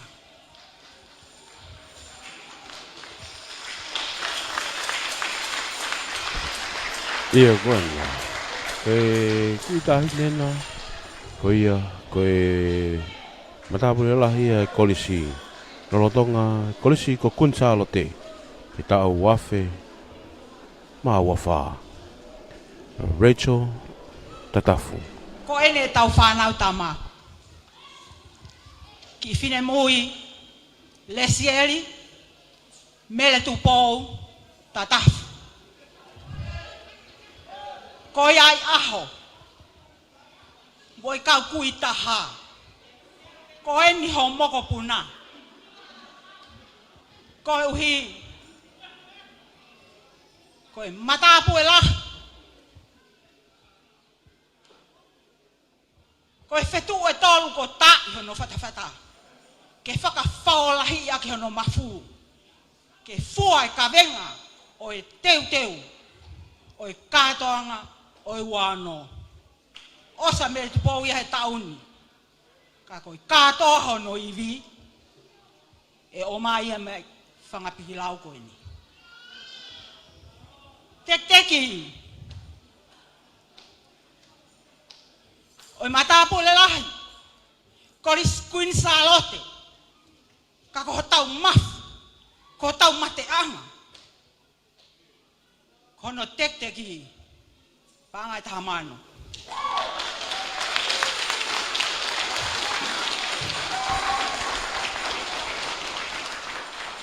Koe kau alofi. Mo mea mai. Koe toko fitu. Mo nau ngai whae. O nau tānaki ai tahamano. Ke whakamahino ai mahu inga. Oi tolui. Star ko ini. He whata o mere tupou. Tahi ne pule ako. Talo ka matai tauni mo whai whatongia. Mo kua ngoi pe o kai malawa. A o ke poni. Mo ne hiwa koe a pulu. Mawhasia e ho mauloto. Koe mau vai. Kata whoka vai ola. Ko huigu ne uki. Ho mau to'u.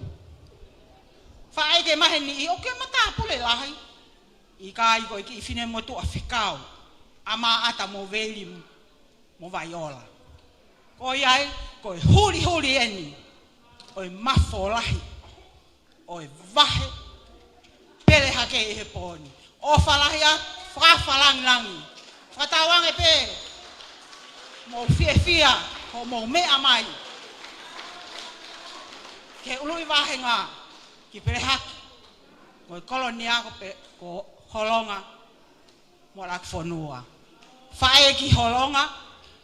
Ta mai ki pere hake. Mo lak fonua. Mo ni ai lea. Ta aki ho kato ke osi. Whaki hai ahoni. Toko nake o tua hai mea ka pongpongi. O siwa tau amanaki. Ko whanau tau tola e eki. Tua ofa lahi atu ka teki mo tolu. Ofa atu. Koe teki. O leseri mere te pōta kafu. Pangai tahamano. Tabe angari. Ai matapune lahi e kosi. O kunsalo te kau afe wafa. Kamalo at kameri. Kamaki mo tolu ai singai whae. Singai family. Kama whanau tamba koe ni.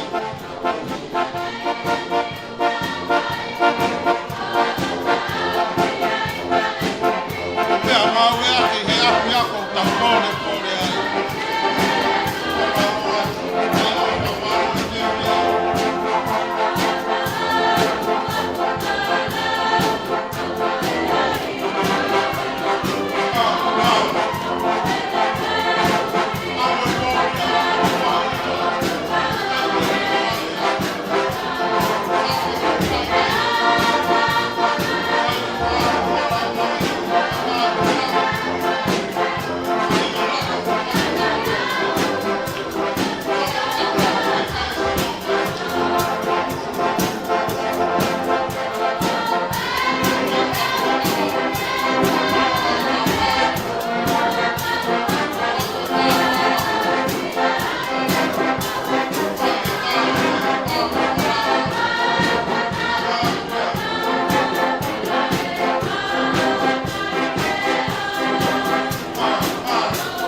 whawelewela ia poni.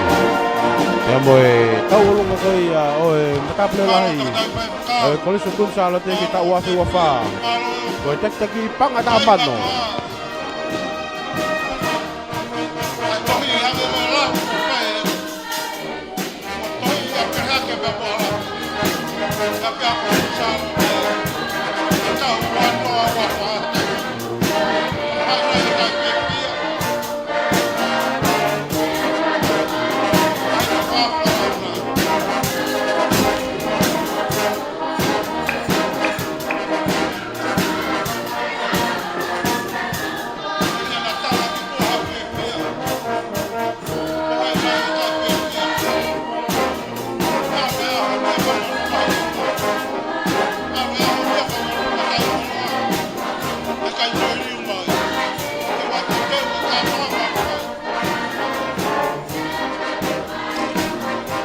Iyo koe aho nia, koe aho oe wale ia tama. Pea moe kātoanga oe poni, veite pea tau e langi. O hini whakeni pea te kuwhahako lewa e taulunga whakaosi, oe proklama whekapanga oe poni. Iyo koe aho oe wale ia tama. Ai kainga ko toa pe vau mapa, e tutu anga kawa, pe me holonga. Ai sale hai vala, pe moe utulonga a. Iyo a ala fonua mo mal fuli lagi. Ko api, ko utu moteka. I kainga ngalo ai fata maafana. Iyo ko tau fana tama, pe ko aho ni o vale tama. Ko aho ni ya.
atu ki a mere, kai mai tadai whewkau.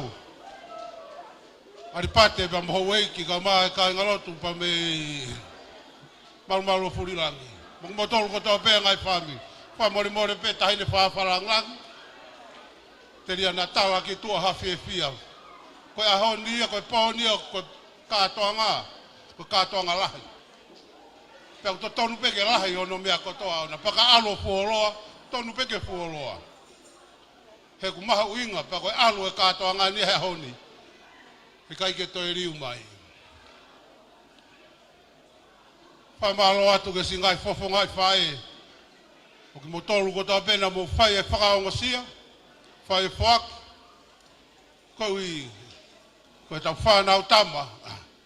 Ko mea ngā wea ki he tahine wharangangi ka mai pure ako me koristo tuku. Pea lau wai ho ta pere hake. I whatoka ngai ko whai. E tahine pure ako. Tarunga tāpuni kon te ta hoko ki ai. Tarunga ia ai tahine ko mere naite. Pea ko ne tūko ni whamore more pe tahine pure ako. To e whai whekau ke ta whaki. Ka tau ai e whiawhia koe he pōni, he koe alo e whiawhia he koe pōni, he kai toi riu mai.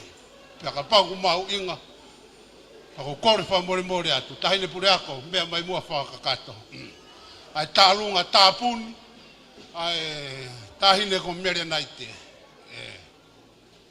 Mo whamore atu, tahine whawharangangi.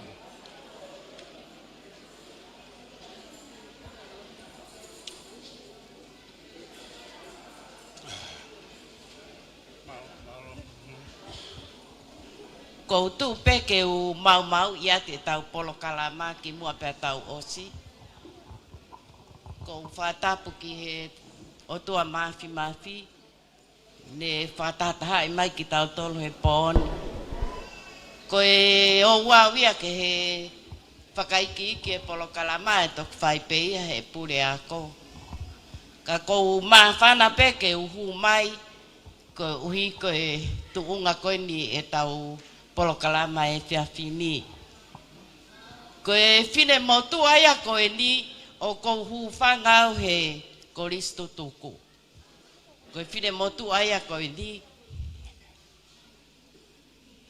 ko kau pēo he nofo i tua.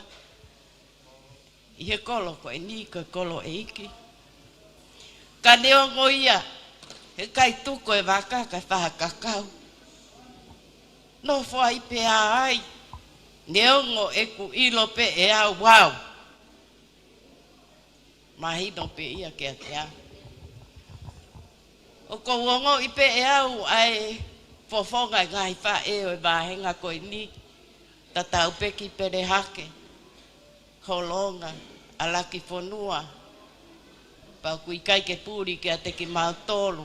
Ai uhinga e mau a ahi mai he e whiawhi koe ni. Ko mou whanau pe, ko mou apiako pe. Pea ko iai, ko uhinga e ofa koe na mere nai te, ke ki whakamalo sino he mua he pure ako mo e sea e PTA. Pea kai ke ngatai, kai mou mea i mai, a ki nau tolu koe ni, o nau i he whakalere ho tau apiako, ai korisko kunsalo te. Ka taki koe haho mou whasi, kai tā mai, ke nau ki whakamalo sino he ke mou mea ka nau tolu. O whaatu au pito ki a mou tolu hano kotoa. Kai ke ngata ai o kou wakai ke kaumuri o kunau heni. Thank you very much. Malo. Ek whangalangi o e proklama e pōni. E tahini ko Lady Luciane Luani.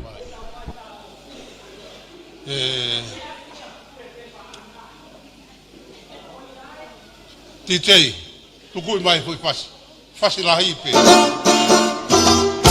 Owa.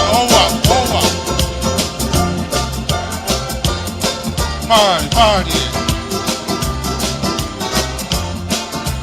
Kata ke ka koristo tuku, kata upe poko pe atapa.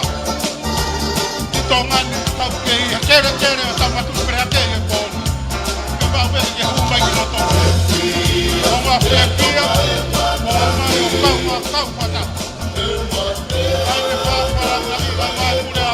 Ko kina tolu na e kau fefine kuna o whakamataki e whakawhakakotia kina tolu e he koisu toko ki hono tātātaki e ngahi o whakatoa pē Ki hono laka ai ako pe mo e ako anga.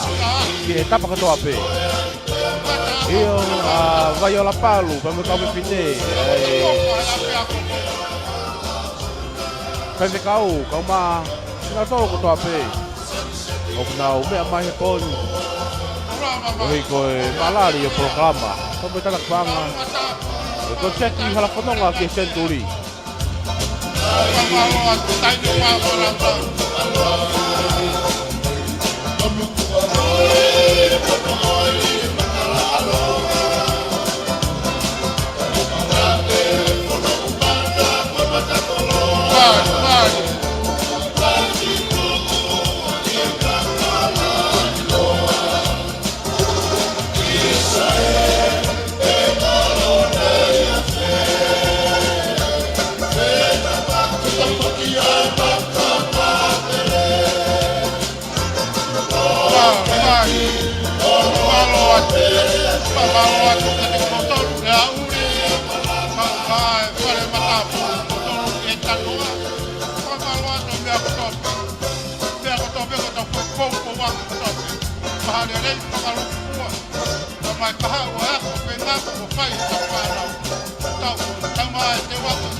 Ofa pa mo manatu ko fai kama tahile puriako kama se o PTA fa fonga i atu kama kore fa mori atu teria bena tala ki tu hafi fia he pone o tonu pe ya ko alu ka to ngai ko ni pa mono mau inga heiro pe tato kau taua to ka to nga Century pe fa malo atu kore ki kau fi tu ko ma foi fas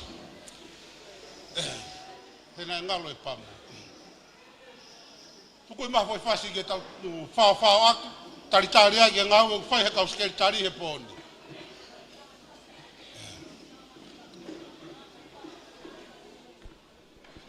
Fa ai ate fa malo la ke motolo no kota pe kumbo wa fa nge gala motolo si kau papalangi kumbo rava mai ba me muri. O te Cái ngô tô của tao phải một cái mai hợp ấy, để tao live streaming ở Broadcom FM Broadcasting, để tao phải cái mai kia ấy, lấy tiêu vào lúc nhưng mà để mình được alpha, để mình holo coi ở Olupea, để mình sẽ sử dụng tao tay nào tonga, ở bên hạ cái ý vào mà pa, rồi concert ini, alpha tonga ki Century, cái số tu của mai cái số tonga, cái số cái kun salon de. Taine puriako te wa ka toanga pa ko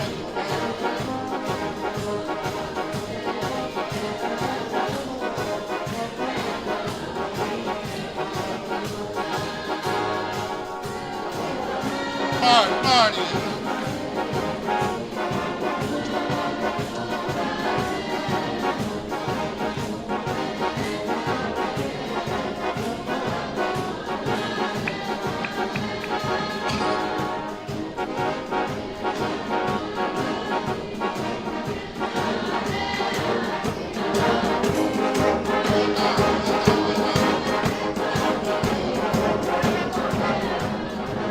whakatau nge pēna e taklere atu pē whakawhala ki a tapapeo ko ke mea mai miai.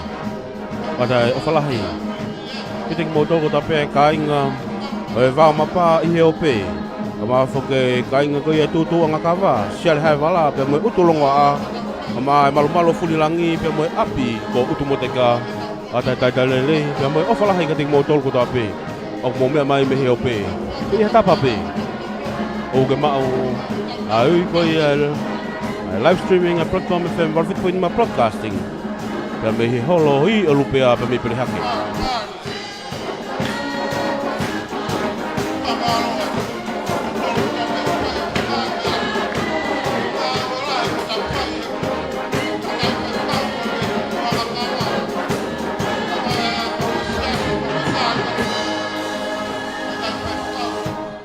Pa me hake anga o Captain Cookie, o ato e whamaro lahi ka teki mōtoro. Titei, tuku i mahu i whaseta. Ngā ue ka sketari e whamaro, ka koristo tuku. Anga ka rame na kumai, ka awa e pōni a ka mono mahu i ngā, e kai tui i mwai. Ko te tau toa tau maki tako, ono ngā tau whai, ko tau tau i o tako. Whai esi.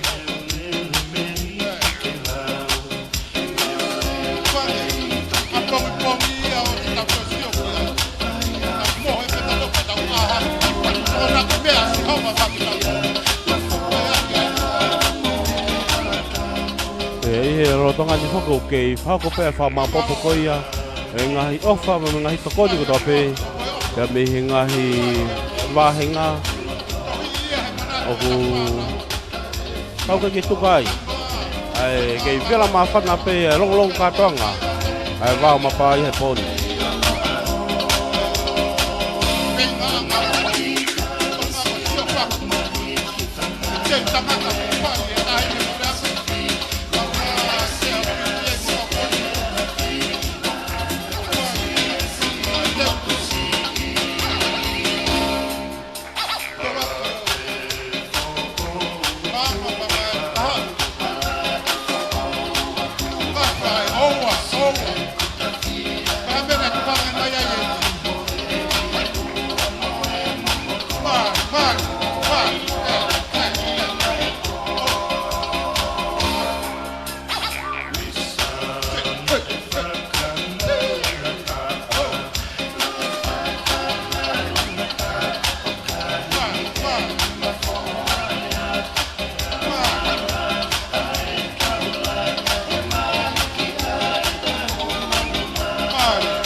Io, oe, takai whaasa te katoia.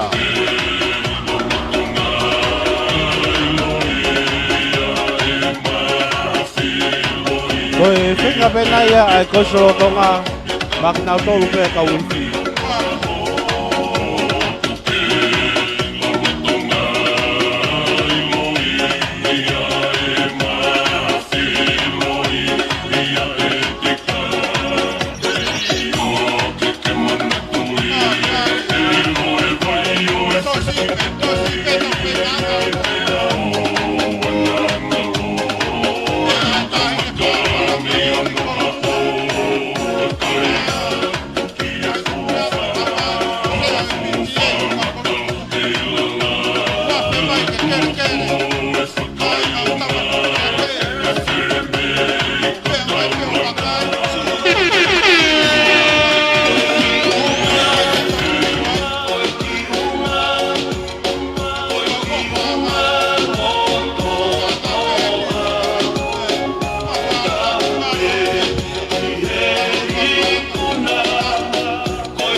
Ako honoloto.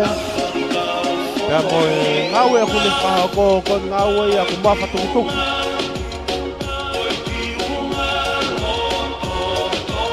Kaya ko tala ye okoko poni.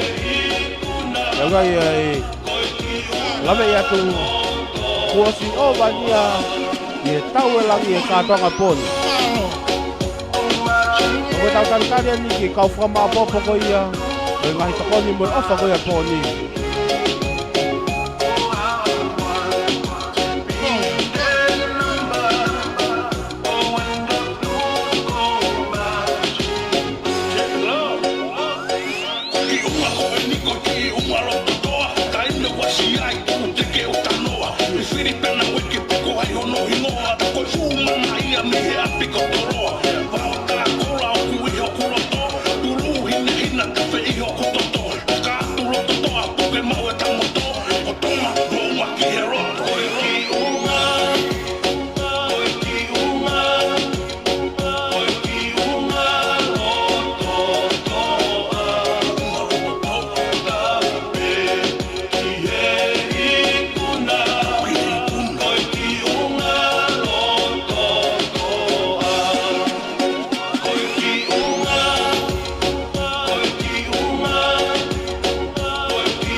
Koi ali aki fausian na ai va ma pa ke poni a ma fo ke tu tu ka va me skale hai vala ai o ku ngo a ka ina lo mal mal o fu lagi ke mo api ko ku tu mo te ka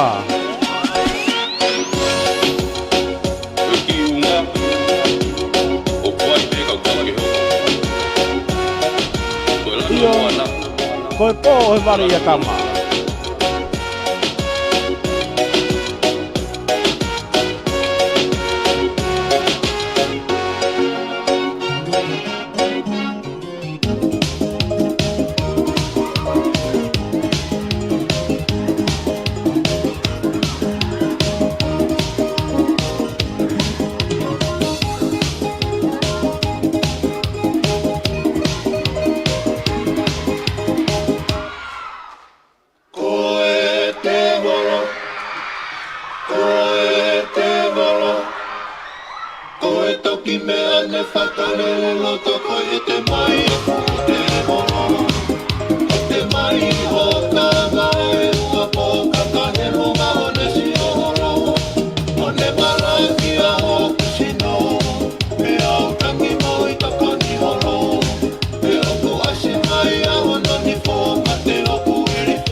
Te, te, te, te, te, te, te, te, te, te, te, te, te, te, te, te, te, te, te, te,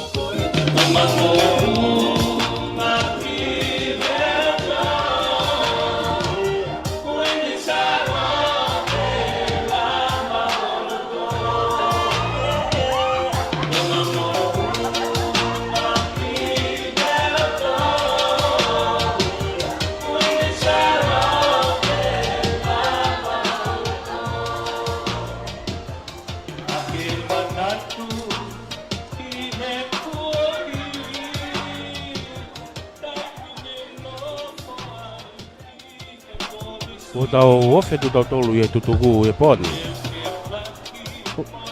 O ato ai o falahi ke te modogo tau pe mo me mai he ope. Ke famfolanga tono e poni. Pe me he pesi live streaming go ia Broadcom FM wa fitu poni ma broadcasting. Pe me he holo i o lupea. Me sasi wisinan tau tai na tonga o e vau mapa pe mi perehake. Yes. Pa malo atu taine whawharanglangi.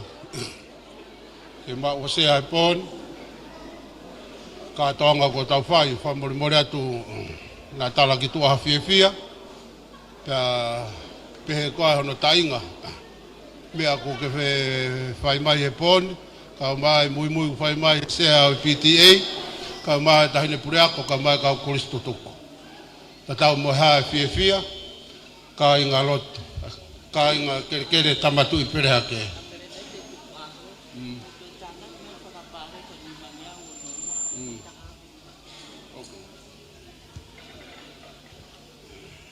Whamaro atu ka tiki mautoro. Whamaro atu rea uri.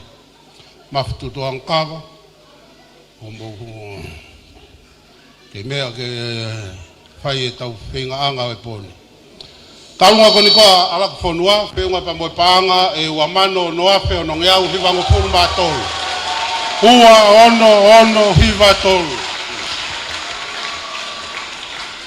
Kaunga tāpuni koni koe katoanga o e poni. Whenga pa moe paanga e tahafe ni mangeau ono ngofuru maua. Taha nima ono ua. Whamalo atu ki whaiwhi, ka mai ka wifi, whamalo atu ka timotoro no tuka pe, tau whengao e aki ko tape, ma lere I whalu fua, pa kotui ko whiawhia, ta whaki pe ia pa mai o tua, pa ana e mea ko tape. Kore ke ka wifi. Tuku I haka fo ife ta, ke ngau e ka sekretari ke whamao popo, ai ngau e ngau e poni, kore ai ki rea whamalo, whaipe moia pa me Kristo tuku, pia moelo tu, tena to e whakato atu pe pa moia. Whamalo atu, ai mea kotoa pe ko tau whai e poni. Ta tau moha e whiawhia, tahi ne whawaranglang, mea ko mo whai mai. Ka inga pa mo kere o tamatu I perehake e poni. Pia hou ngai ki o mauloto mo maurau maari. O tohi ia I perehake. Ka mo wahenga perehake he poni.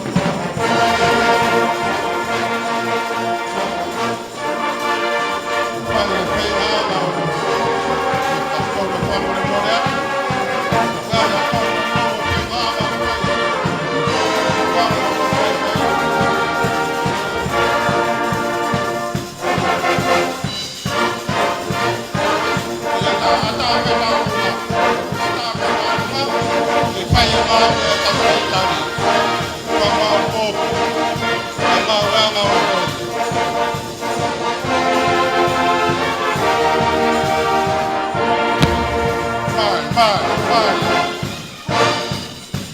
Atape talunga.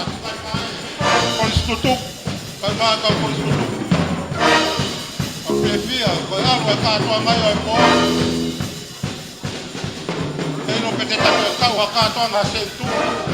Afe vai ha peko pa afe. Whamaloa ka te moto.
Malo, pamalo atu ke fai fika masi tau whanau.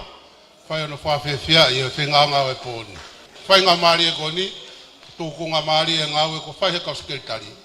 Whakeanga e fai ngā maari e koni, ke rea whamalo tame e koristu tuku.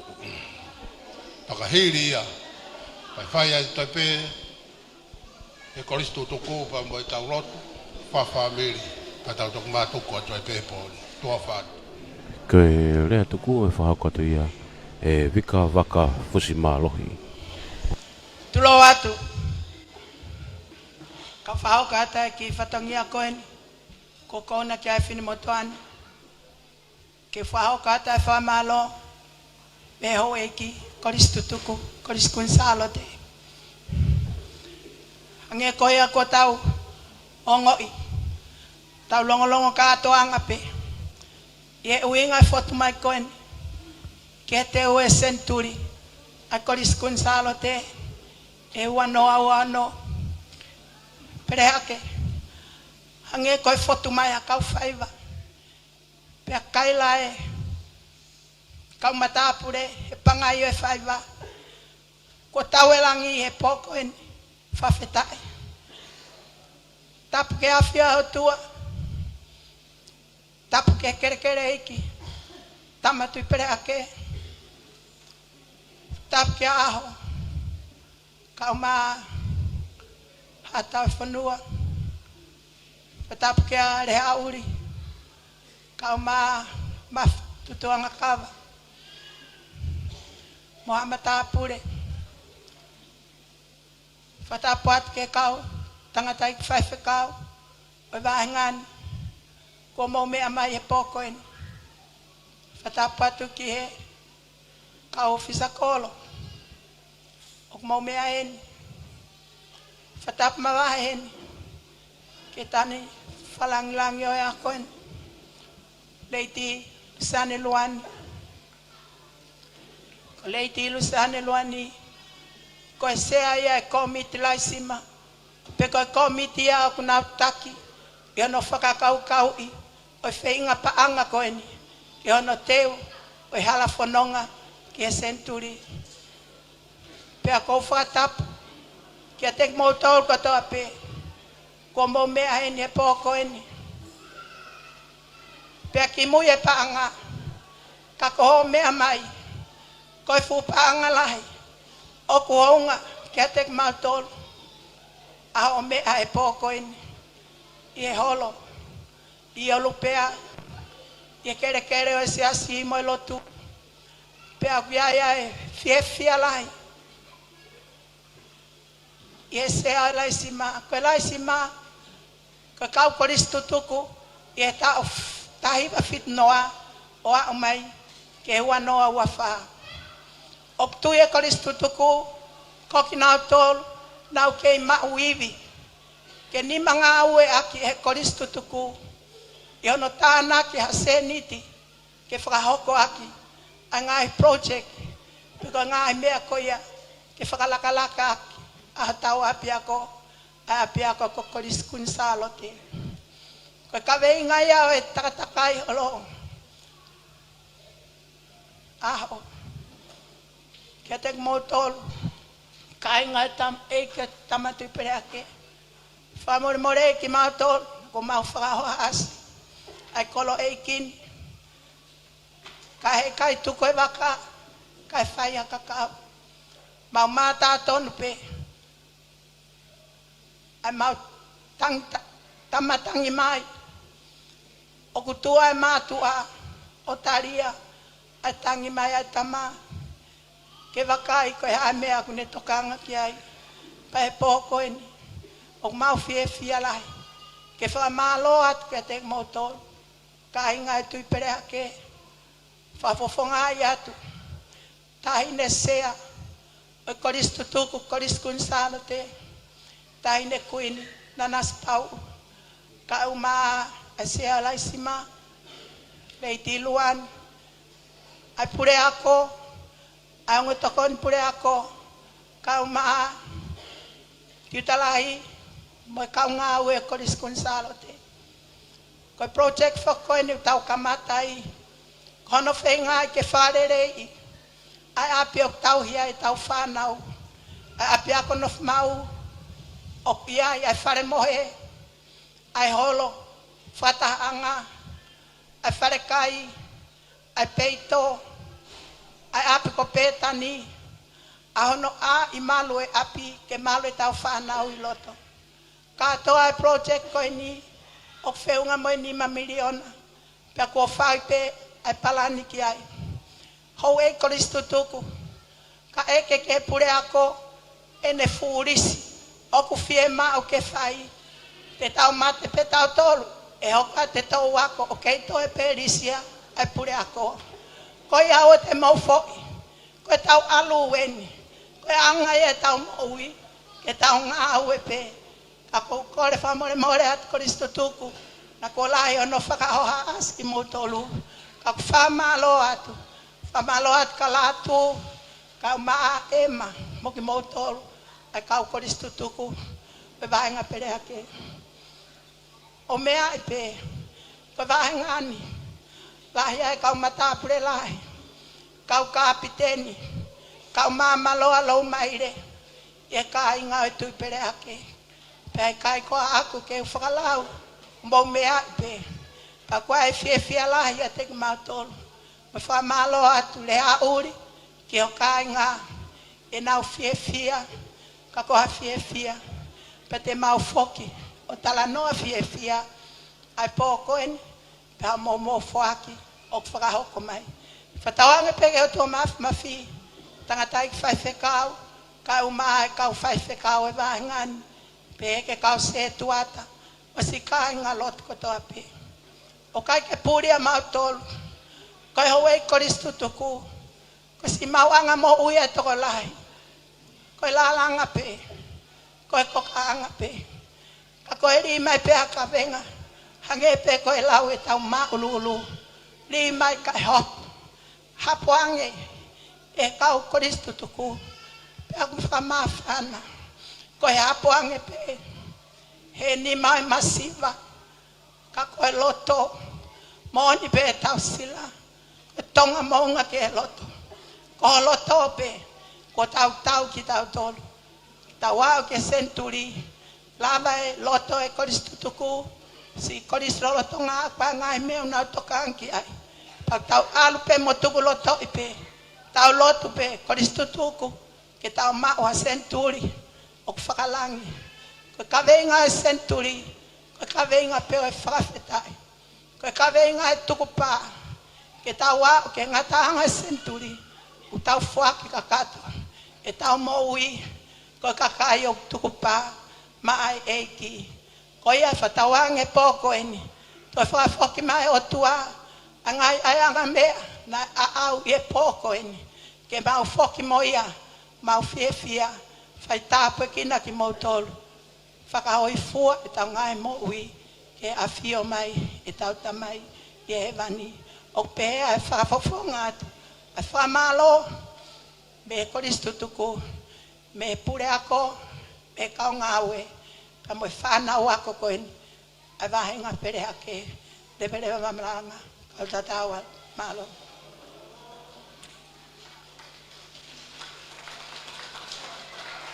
Tala e mahuinga kona nai oa.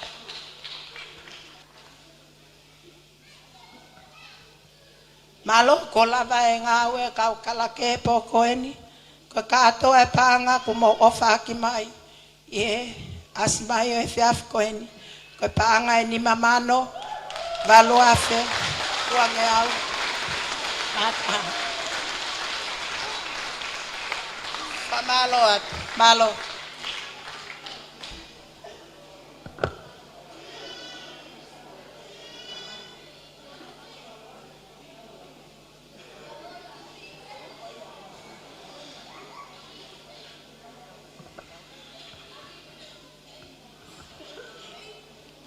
Malo, ko te whakaunga tupe ai senito e whiawhini, ko ni mamano waluafe, fitu ngea hua fitu, mo senite hiwa noa.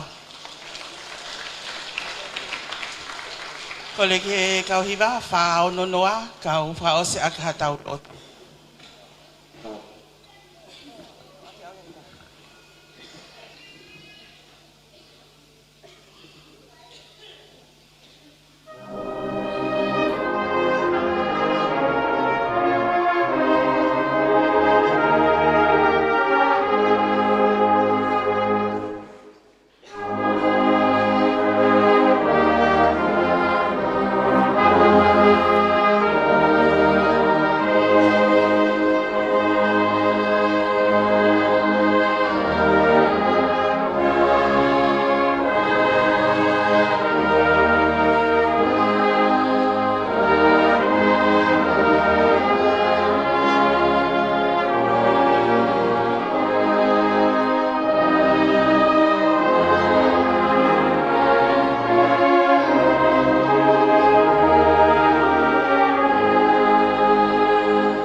ma mafi mafi.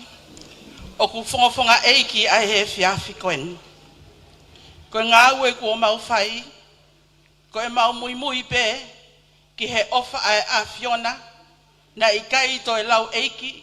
Ka ke hifo o ofa i ho o kakai. Talo e mau tu utamai. I he matani kolo e kāinga i tui pere hake. Mo e mamalu eiki ai whanonga o ku mau whai. Mau mui mai he whewhine ko Lady Luciane Luani. Ko e taki o to wako laisima. Ke o mai o whai ai whakatangitangi mo i kore. Ke kāinga i tui pere hake. Pere hake, holonga, kau maa ala ki whanua. Pea mau o mai o tari fia ki mau tolu he kāingani. Ka ngē ko e lea nai tapa i ki nai o tua. Ko e kāinga o kuanga i tauhi eiki. Pea ku mau whakawhetai ai ki he a Fiona. Ko hi o ku whaka eiki hono tari ai mau whanonga. Whai a hono tari fia. Lava atu ke mau ai konga mea tokoni. Pea mau o mai o whakatahataha ki he holo koeni. Koro a ia e mau mo ui ko e mau toki hue i he holo koeni. O ku whetapaki, pea ngingila. Pea hange o ku whetu ulanulangi. I hono ao fia he e kau kolistutuku. Ke tala ki he whanonga eiki o ku whai mei nuku alofa. Ko ki mau tolu eni, o ku mau iheni ke whai ho whekau. Ko e nau ia o e kāinga o kuangai, tauhi eiki, ko e nau tari ko haweni. Pea ku hounga ho mau loto e otua. Hounga he ku tae maari e mau mo ui he whaaki o e fiaf koeni. Pea ku kai ngata i he whaaki o e fiaf koeni. Ka o ku whaaki e he vāhengani ki he kolisi Queen Salote, hakau whewhine o ku nau hoko, ko e ka hitaki o i to uako. Mā whana ho mauloto, he ko e whanau tama o e wāhengani, o ku hoko ko e whetu utolu e wāwhe māua whā. Tau mai a ko e toki iui e o ku whai me he kolisi Queen Salote, ke kāinga i tui pere hake. Na e ui pe mei mua, mea hepi kai lahi, hau homata apule, me he kāinga i tui pere hake. Whonga eiki, ke tauhi ai kolisi o whakahuawha ke ai kuini ko Salote. Whawheta i ho mauloto, he ku tōna ki paanga, pea tōna ki tangata ho o kāinga. Tai maaria e mau mo ui, e mau lele mai o ku tari fie ange. Whai whikau, kau maa si ngai fofonga i whamiri. Kau kolisi tutuku, kau maa si ngai kau tauhi whanau, nau tari ange, ke ngā wei, mo tātāna ki ai koini, ko uhi koe kawei ngā kua tuku. Pea neongo nai mo amai ai tohi, koe whare sae nisi.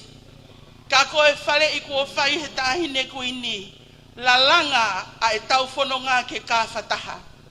Pea ku holoto e whare sae nisi, ka mau tauhi ke o mau ngā hiloto, ka veinga aki ai whakalelei o e api ako no whamau. Ko e ni ko tāna ki he kāinga o pele hake alak whanua mo holonga. Ai koini, ko e fo i whao, ko e fo i piliki.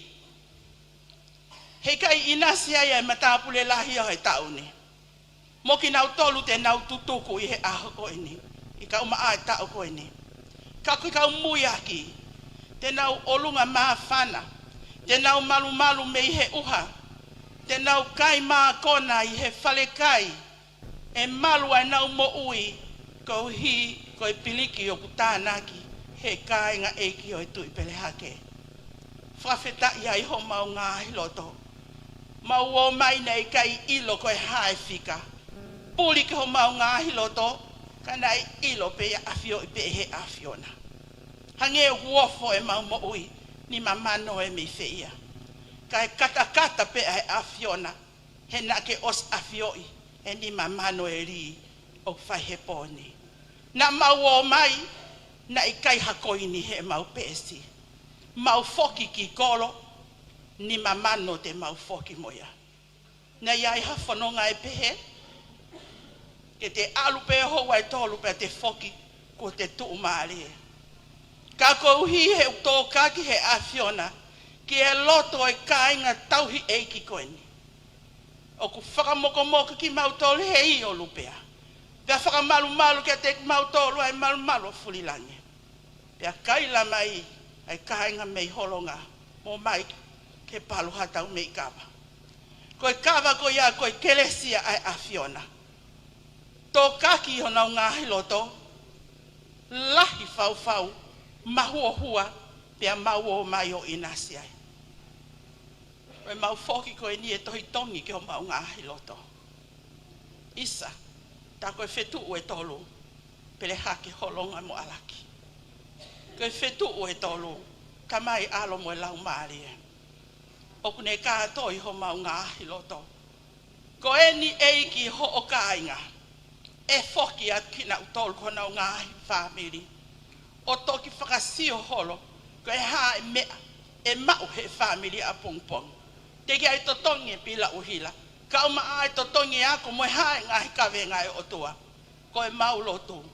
Lotu e whiwhine ko Lady Luciane. Ka uma ai sea PTA. Sekretari lahi e ko listutuku. O mau lotu ki he awhiona.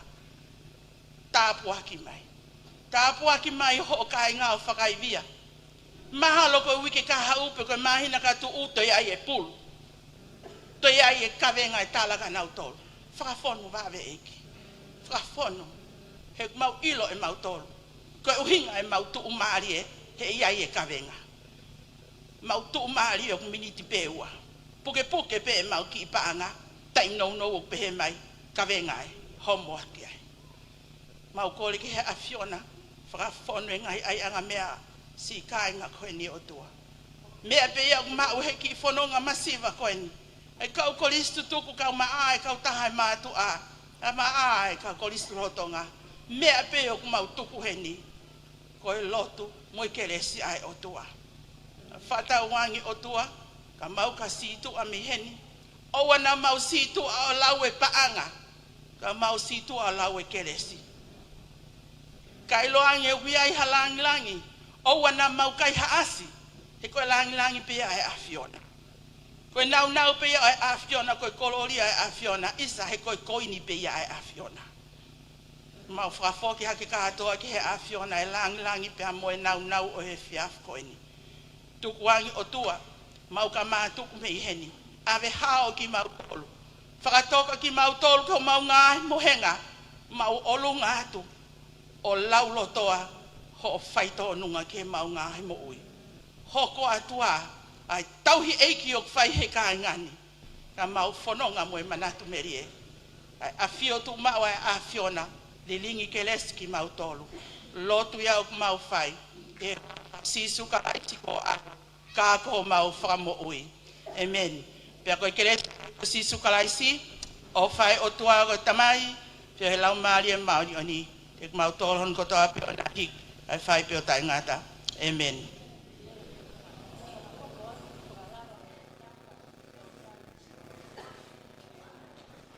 Ka taki koe ki whakahoko tō mui atu, whakahoko mai he lake, koe o whewhine, ko tawha vau sisi tō tai, ko kune whakakakato ai whenga paanga o e po. Ke ono mano. Ono mano. Malo.